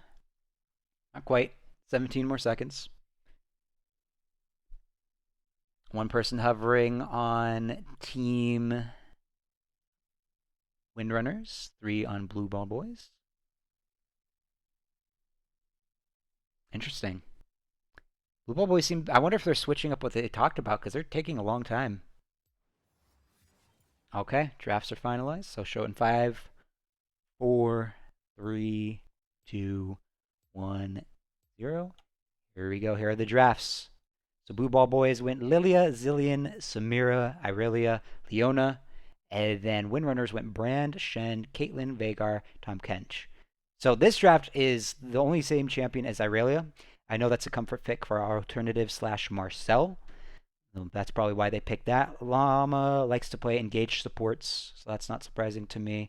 Samira, I think Wiener Boom Boom is pretty comfortable with Samira. He's an AD carry main. Miari, to be honest, I don't really know much about Miari. He hasn't played in a tournament for a while. But Zillion overall is really good for this composition because you can speed up the Lilia, and Lilia can be really obnoxious with how much move speed she can get from the Zillion. And then, of course, the revives can stop the one-shotting between Caitlyn ult and Vagar ult. However, on the opposite side, Windrunners, I think, again, have a fantastic comp. I think the Vagar, Caitlyn, Tom Kench combo is really good. If the Tom Kench knows what he's doing, you're able to easily protect your backline or play really aggressively and just spit someone out into the Vagar cage or the Caitlyn traps, as I previously stated in the last game. The brand is something brand new, pun intended, of course, and the Shen is also brand new as well. Shen. I think Shen's nerfed in this. Slightly. Shen... I think Shen's pretty good into their comp. Because Shen, his W blocks auto attack, and that would block a Samira damage, Irelia damage, and Leona stun. He will have a hard time taunting, though, I feel like, because of how much mobility they have. Samira also has a good W because W blocks projectiles, so that would be a little difficult for Vagar and Caitlyn to deal with. They have a very good anti-Caitlyn composition, Blue Ball Boys. Zillion needs to be very careful while he times his ultimates because Caitlyn can just put a trap over a person being revived and then basically execute them. I'll be curious to see how Caitlyn builds this game, if they'll do a normal attack damage carry build or if they'll go lethality Caitlyn. Buffs and nerfs. Lilia's nerfed, Zillion's buffed, Samira's nerfed, Irelia's buffed, Leona is slightly nerfed, Brand is pretty significantly nerfed, Shen, I believe, is slightly nerfed, Caitlyn is slightly nerfed, Vagar is nerfed, and Tom Kench is normal.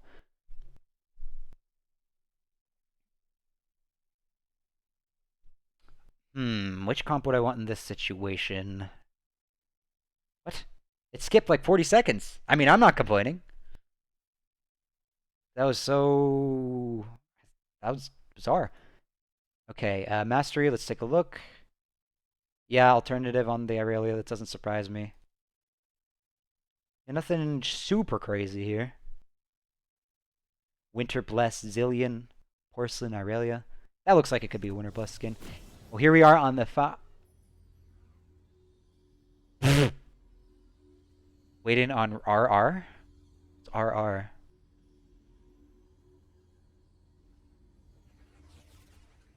Can I change?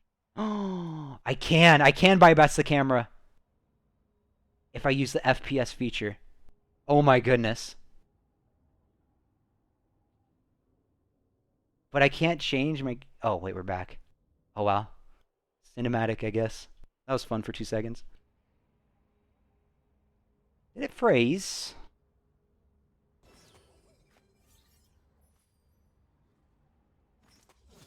What's going on?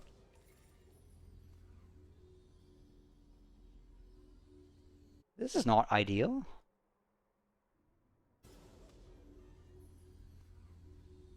Let's see. Let's wait a few seconds to make sure everything's functioning. Everything looks normal. Speed up a bit. Oh, this must be live. Okay. This is game 2 of the finals. Whoever wins this wins the whole ARAM tournament of April. Whoever loses this will get 2nd place. We do see different drafts. And again, a reminder, they just switch the drafts around and switch sides. William Bomb lands onto Tom Kench. Gonna do a little poke.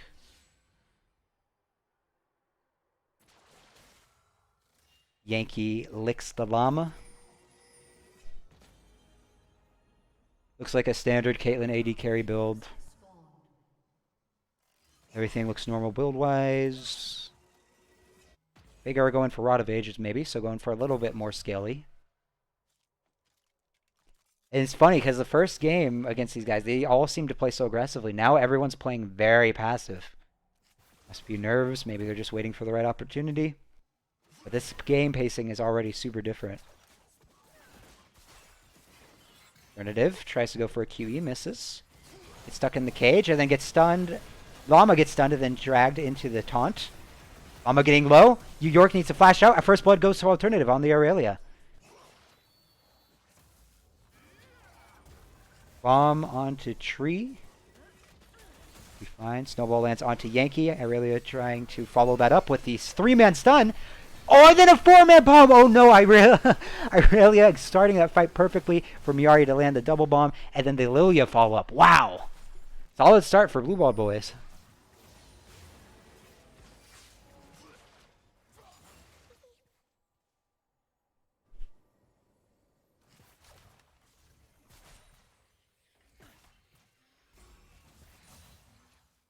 Yankee maybe trying to find a sneaky play.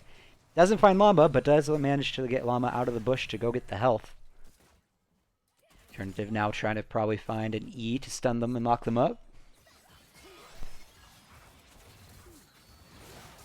Shenton's following the Veigar cage. People Talker gets a kill on 2 alternative. Wiener Boopin going in. We'll need to go back out. Leona re-engaged though. BBB question mark slays Nork. Yankee's getting low. Bomb is on him. The bomb will not be able to execute him. Get some health back from licking the BBB question mark. And People Talker kills him as well. Kills the question mark. Kills the Lilia. Yankee will get some health back with that health relic. Seems like no one's the main farmer here on either team. Just trying to push the waves as much as possible.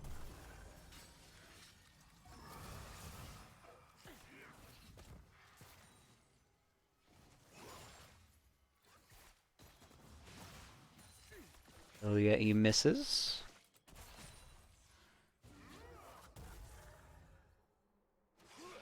Okay, I think it's a good call, Miari, to not take Summon Airy here. Because what happens is, if someone goes to sleep and you deal damage, and Lilia is the one that sleeps people, and you deal damage, it wakes them up. Summon Airy would wake them up because of the damage from the bomb hitting them. Leona ult comes out, followed by a Zillion bomb. Chai will be okay for now. BBB Llama getting quite low. Evo Docker has ult, but it looks like he's saving it. Oh, no, he's not. He's not 6 yet. My mistake. He should be 6 soon, though. And he's 6 now. Check the Veigar stats. 33 AP. And I'm surprised more teams are prioritizing letting the Veigar farm the minion waves.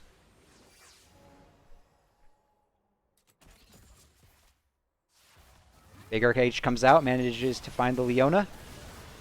Shen goes in, the brand burst damage spreading like crazy. And here comes the sleep. 2 people are asleep. Will they follow up? They will. Lilia gets 1 kill. Vagar kills another, though. Alternative has slain Yu Nork. BB Llama and Wienerpoopin agree to go back in on the Tom Catch, and they manage to finish him off. Tree is okay for now. Resurrection comes out. Trap plate, that's exactly what I was talking about. That's the problem with Caitlyn into Zillion, or Zillion into Caitlyn, rather, because if you revive someone at a bad spot, Caitlyn just placed a trap, and there's nothing you can do unless the player that's being revived flashes out. Ooh, Llama living on the edge with his health bar.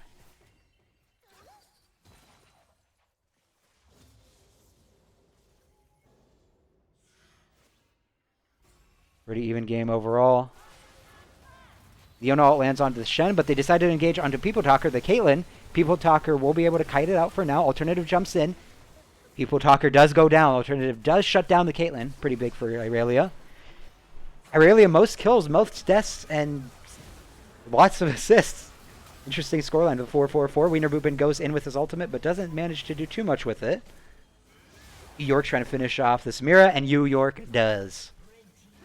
Double kill onto the Yankee, the Tom Kench. Tom Kench with the tied for the most kills on Windrunners.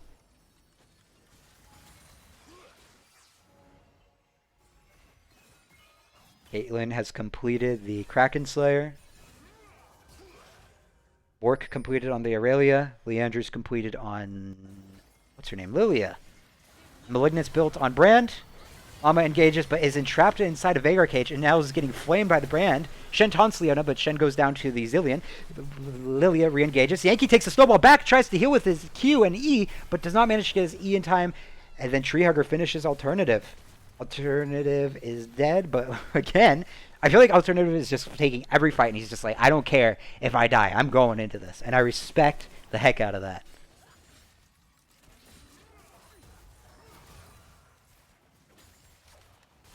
Stack check real quick on Vagar.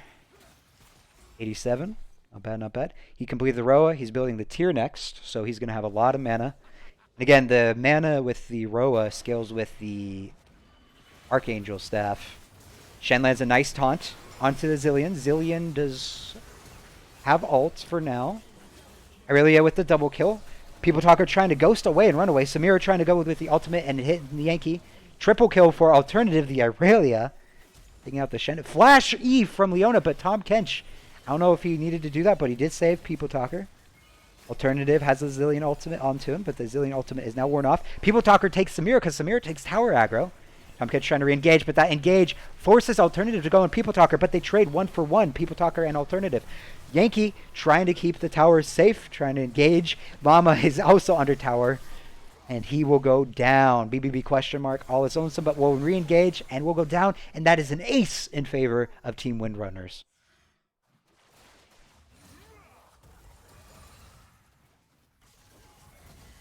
Samira tries to re-engage this. Shen gets taunted, and now he's trapped in the cage with Vagar. Samira will not be able to get out of that one. Tom Kench falling back. Has a bomb on him, but will be A-okay. Only 2 Heartsteals. Let's move both of the Heartsteel users a line. So if you think about it, I don't know who has Gathering Storm in this game, unfortunately. I didn't want to do that. But Gathering Storm is the rune that gives you infinite AD or AP as every 10 minutes, or I think it's every 8 minutes in ARAM. However, with the Heartsteel, you technically have 3 infinite scaling champions on Windrunners now. Aurelia shuts down Tom Kench. People Talker does shut down the Aurelia, though. In response, Wienerpoopin goes in with all the style points into the ultimate.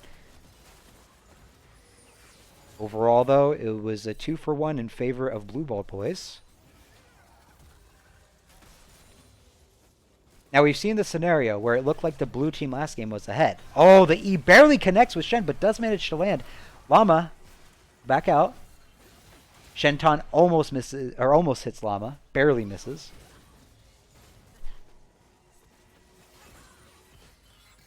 Ooh, Irelia E barely misses as well. A lot of close calls. And you see Zillion already speeding up question mark, the Lilia. Try and make sure Lilia can get in range, but question mark's being a little passive here for now.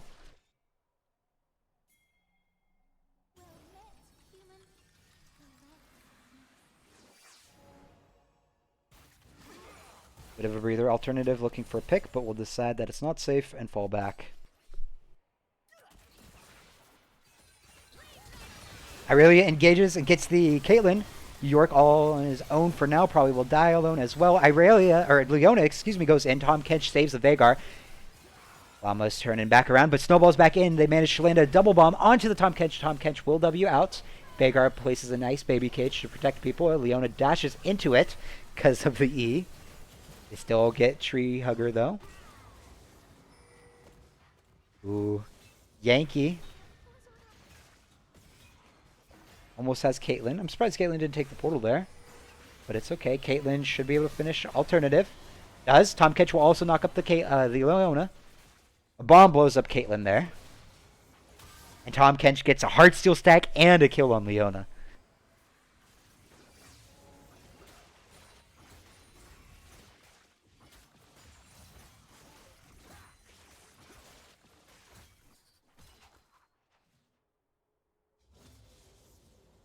Yeah, no spicy builds. Everyone's building pretty standard stuff.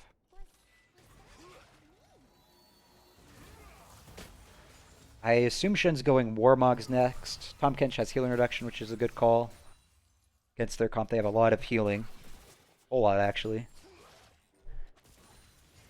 Leona goes in onto the Shen. Shen taunts her in response to try and get away. Good poke onto Llama. Llama has no health regen, minus the Guardian Horn. Alternative goes in, but goes into the Veigar cage. Will be taken down by the Veigar ultimate. BBB Llama slowly will walk this one out. Caitlyn ult comes out, hits Miari. He'll tank that one up. Miari does have Zillion ultimate up as we speak, so he's not too worried as long as he has a good reaction time. Ooh, cage lands onto Leona. The Merc treads. I wouldn't even be surprised if Llama took tenacity in his runes. Leona barely touches People Talker, but he still manages to flash it and find the brand. Two-man knockup. Irelia gets one. Shen gets Samira in response. Yu York has slain Wiener Boopin. Yu York will go down by the Zillion Bomb. Alternative trying to jump on the backline on the Chai. Double kill onto the Irelia. Triple kill onto the Irelia. And now it's just the lone Tahm Kench. Irelia might be going for the Quadra. And Irelia will get the Quadra kill. An ace in favor of Blue Bald Boys.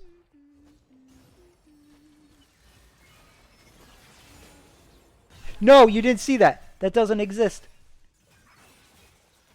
Oh shoot, oh shoot, oh shoot, I'm panicking. Okay. Okay, you didn't see that. I hate that the client does that.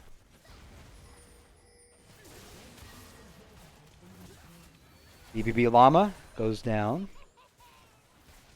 Yankee taking the portal. Will he look to engage with his W here? Misses the Q. Nice dodge by BBB question mark.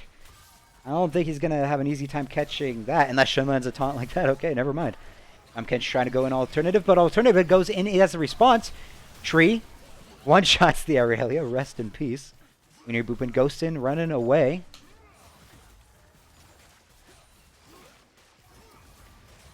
Windrunners will try and take the first tower for themselves. Nice Alien Bomb to slow down the wave a bit, but Tahm Kench will pick it up and walk it to the back line. A defensive taunt from Yu Nork.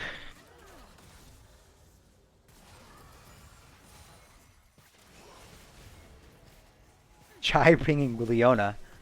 I wonder what the story is behind that. Alternative lands an E onto Yankee.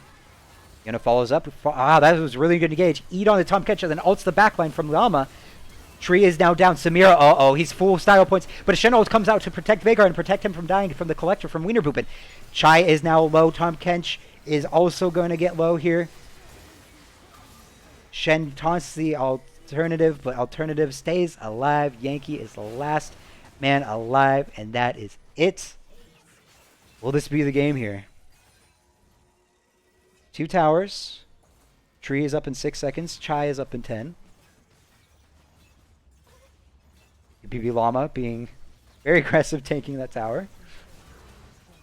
Veigar's up. Dodges the snowball. Dodges the Aurelia A. Traps alternative in there. But BBB is trying to go for the end. Will they be able to stop them? Chai is trying his best to slow down Lilia with his Rylai's. Alternative goes into the tree and manages to kill him. Yu York is trying to 1v1 the Aurelia now with his W. BBB question mark is so fast, but Caitlyn will ult the question mark is down. Now it's Tom Kench, Caitlyn versus Zillion, and Alternative. Zillion is trying to end and hit the Nexus. They just have a few more autos. They can end whenever. That's game. And that is game, and Blue Ball Boys takes a 2-win victory against Team Windrunners, and they take the April ARAM Championship. Woo! Here are the stats of that game. Very well played to Windrunners. Fun fact about Windrunners, this was their very first tournament, and these guys have never played in a tournament before. So getting second place is extremely impressive, especially against Blue Ball Boys. They even managed to beat in a game. Blue Ball Boys as an established team, and they're all grouped together. So I'm sure, hopefully, we'll see Windrunners return, and they will come back and then maybe be stronger. Then we'll see what happens next time. But Blue Ball Boys is indeed back. They haven't played in a tournament in a while, and this is the first time. Oh, this was the first year. This was your first time, New York, ever playing together? That's awesome. You guys played really well. Congratulations on second. That's really cool. Hopefully we see you guys in the next tournament. But specifically, Blue Ball Boys, the people that haven't played in a tournament in quite a while. One came back. They lost to Windrunners in, let's see here, when they lose. Semifinals. They lost in the semifinals, but they clawed back, beat 2 in an intense 30-minute game in the first round, and then they were dominant in the second game, making it 15 minutes. Let me hop in their team chat and see if they want an interview. Uno más, por favor. Hello. Would any of you be interested? I'm muted, aren't I? Sick. Hello. Would you guys be interested in an interview?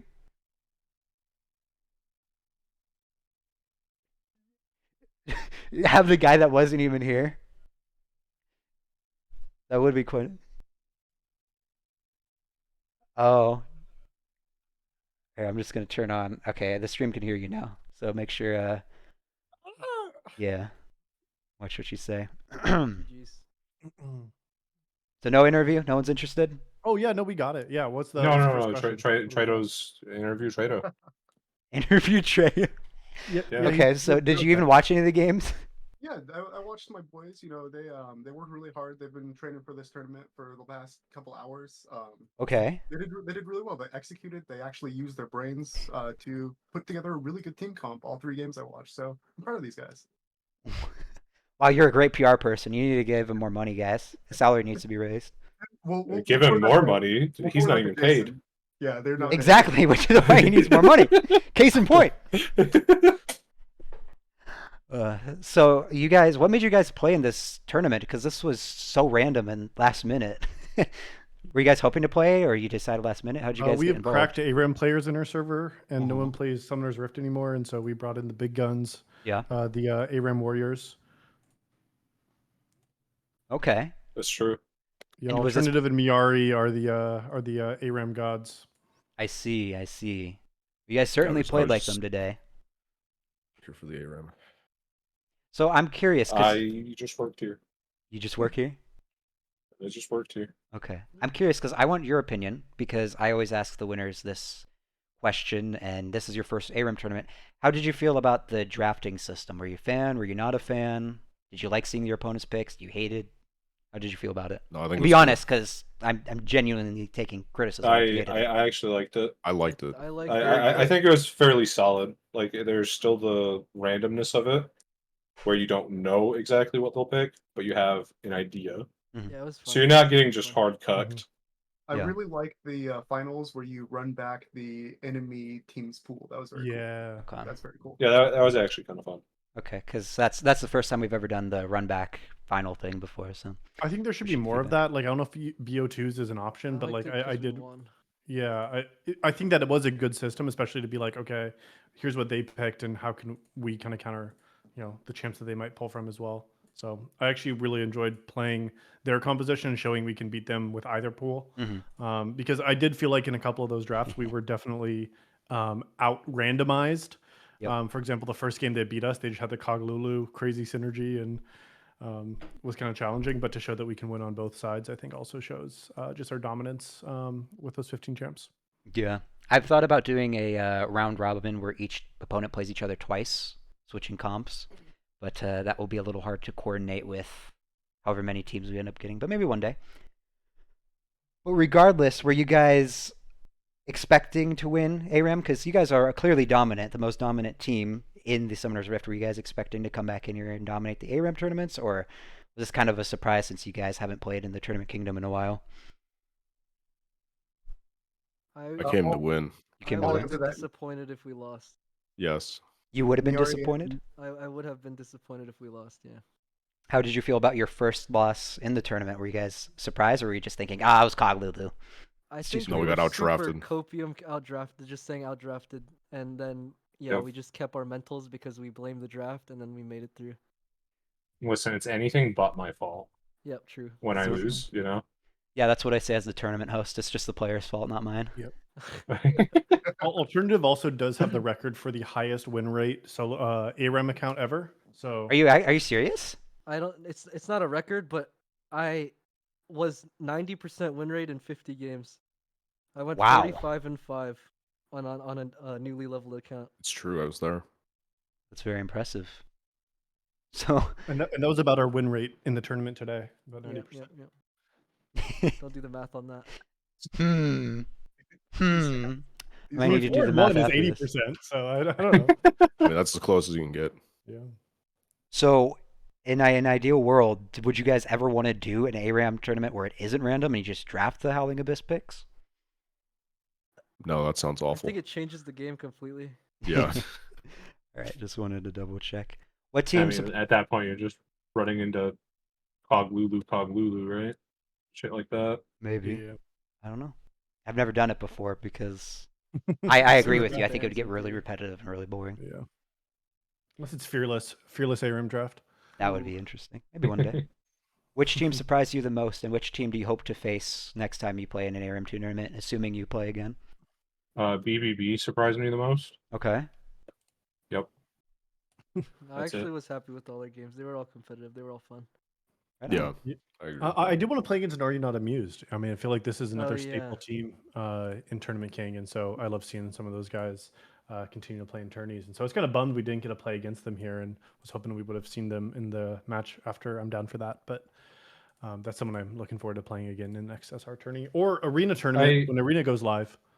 I Yeah. feel like they always had our number in SR. Like, we beat Yeah. them, I think, one time, and then it's just... It went downhill after that, you know? Well, I mean, Naryananabu is fairly active, so I'm sure we'll see them again. Mhm. Yeah. There's some new players on the team. We had to add to Good the be back in accolades. Tournament Kingdom. Yes. Yeah. We got the Blitz, we got, Oh, I realized you know, your just emojis are everything. going to be so chaotic, Llama. Oh my gosh. Yeah. Well, You're not we even had gonna be able to we had read the BB Nexus Llama. Blitz one.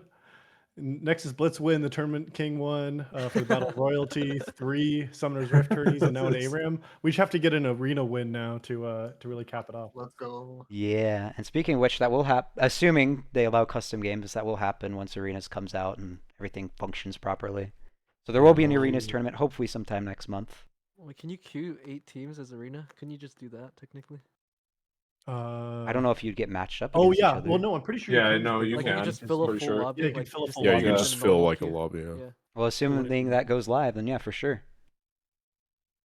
Heck yeah. Ladsy. Yes, Tournament King Grand Slam. That's what I'm going for. Yeah, that's Not if I have Ladsy anything from to say I'm down about for that. Grand Slam. Okay, Win so every tournament possible. you guys don't need to make this decision, and I know you guys are pretty close and tight knit, but next tournament will be a Summoner's Rift. However, for the first time ever, what we're going to do is everyone will be required to sign up solo, and we're going to try and balance Ooh. out the teams Oh, based off of rank, and then we're also going to implement a rule where people cannot be playing on the same team. So what I mean by that is if all of you Blue Ball Boys register, and if we can intentionally do this, you guys will be on separate teams, and same thing with everyone else. There will be no team synergy to try and make Oh, this as fair as sorry. possible. I So love if I don't want to play Thank against God, these I guys. could- That's No, I there's could nothing better than finally shitting stop on your playing with friends. There's James. I absolutely want to- nothing better than shitting on your I want to friends. ruin Llama's mental because I'm under. Just a pile on this guy. well, we'll see. I'll send everyone a DM about it because it's a more individual thing rather than a team effort. But yeah, you guys might face each other, and we'll finally know who is the boy who is blue balled the hardest, I guess. The bluest of the bald boys. Exactly. Mm. The bluest balls of all the boys. Yeah, this is just some big social experiment to see which one of you is the best. I'm teasing, of course. Everyone's been asking for more tournaments balanced, and I figured May would be a good month because people are usually busy in May.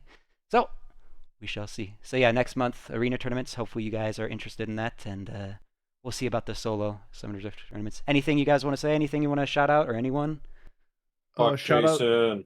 Jason. Yeah, Shout Jason. out for to being the back. BBB Top 10 Llama and Friends YouTube channel. Just linked it in the chat. So What chat? Oh, okay. Pin it. Just the plug. Is that actually The- what it's the- called? yeah, it's called Llama and Friends Top 10 Plays, and we throw a Top 10 league every month. So for all the Oh, BBB guys, if you want to see us style in our own games. sick. I've been called the LeBron James of content creators.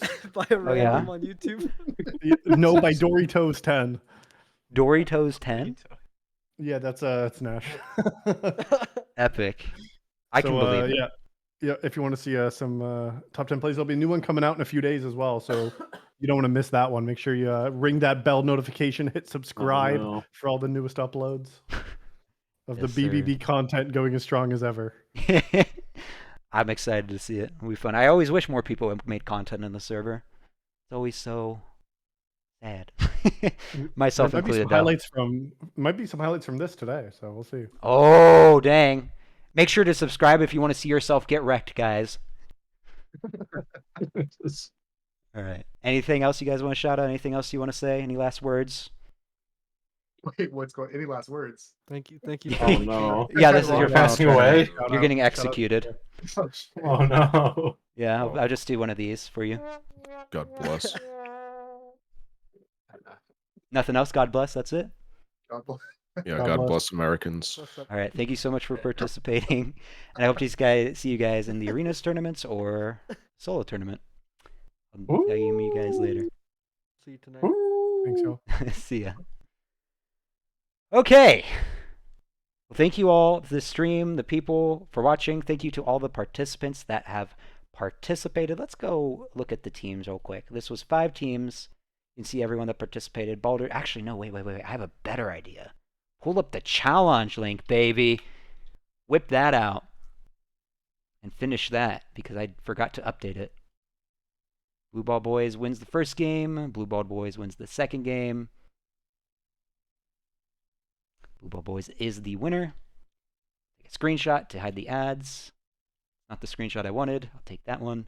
Boom. There we go. These are all the teams. Right there, that's the win rates. And then you can scroll down and I'll show you all the teams. Shout out to everyone that participated. I really, really appreciate it. Shout out to also Jay for subbing in for Endrill. And then we have the rest of the teams right here. Congratulations to Blue Balled Boys for winning the tournament. Congratulations on Windrunners for making a very impressive run. They literally started at the bottom of the leaderboard, or not the leaderboard, the bracket, and managed to climb to finals. And this is a team that has never played together before. So very impressive. I'll be very curious to see what they'll do next tournament, assuming they compete in the next tournament. For anyone that's interested in joining the server, the link is down below in the Twitch panels. I haven't made any information regarding the Arenas tournament or the solo signups tournament, but more information on that will come out in May. And thank you all so much for watching. If you want to watch me, I will be live streaming this Monday, probably around 2 p.m. Pacific Standard Time. That's all for today. Congratulations to Blue Balled Boys for taking the win. And I will see you guys later. Peace.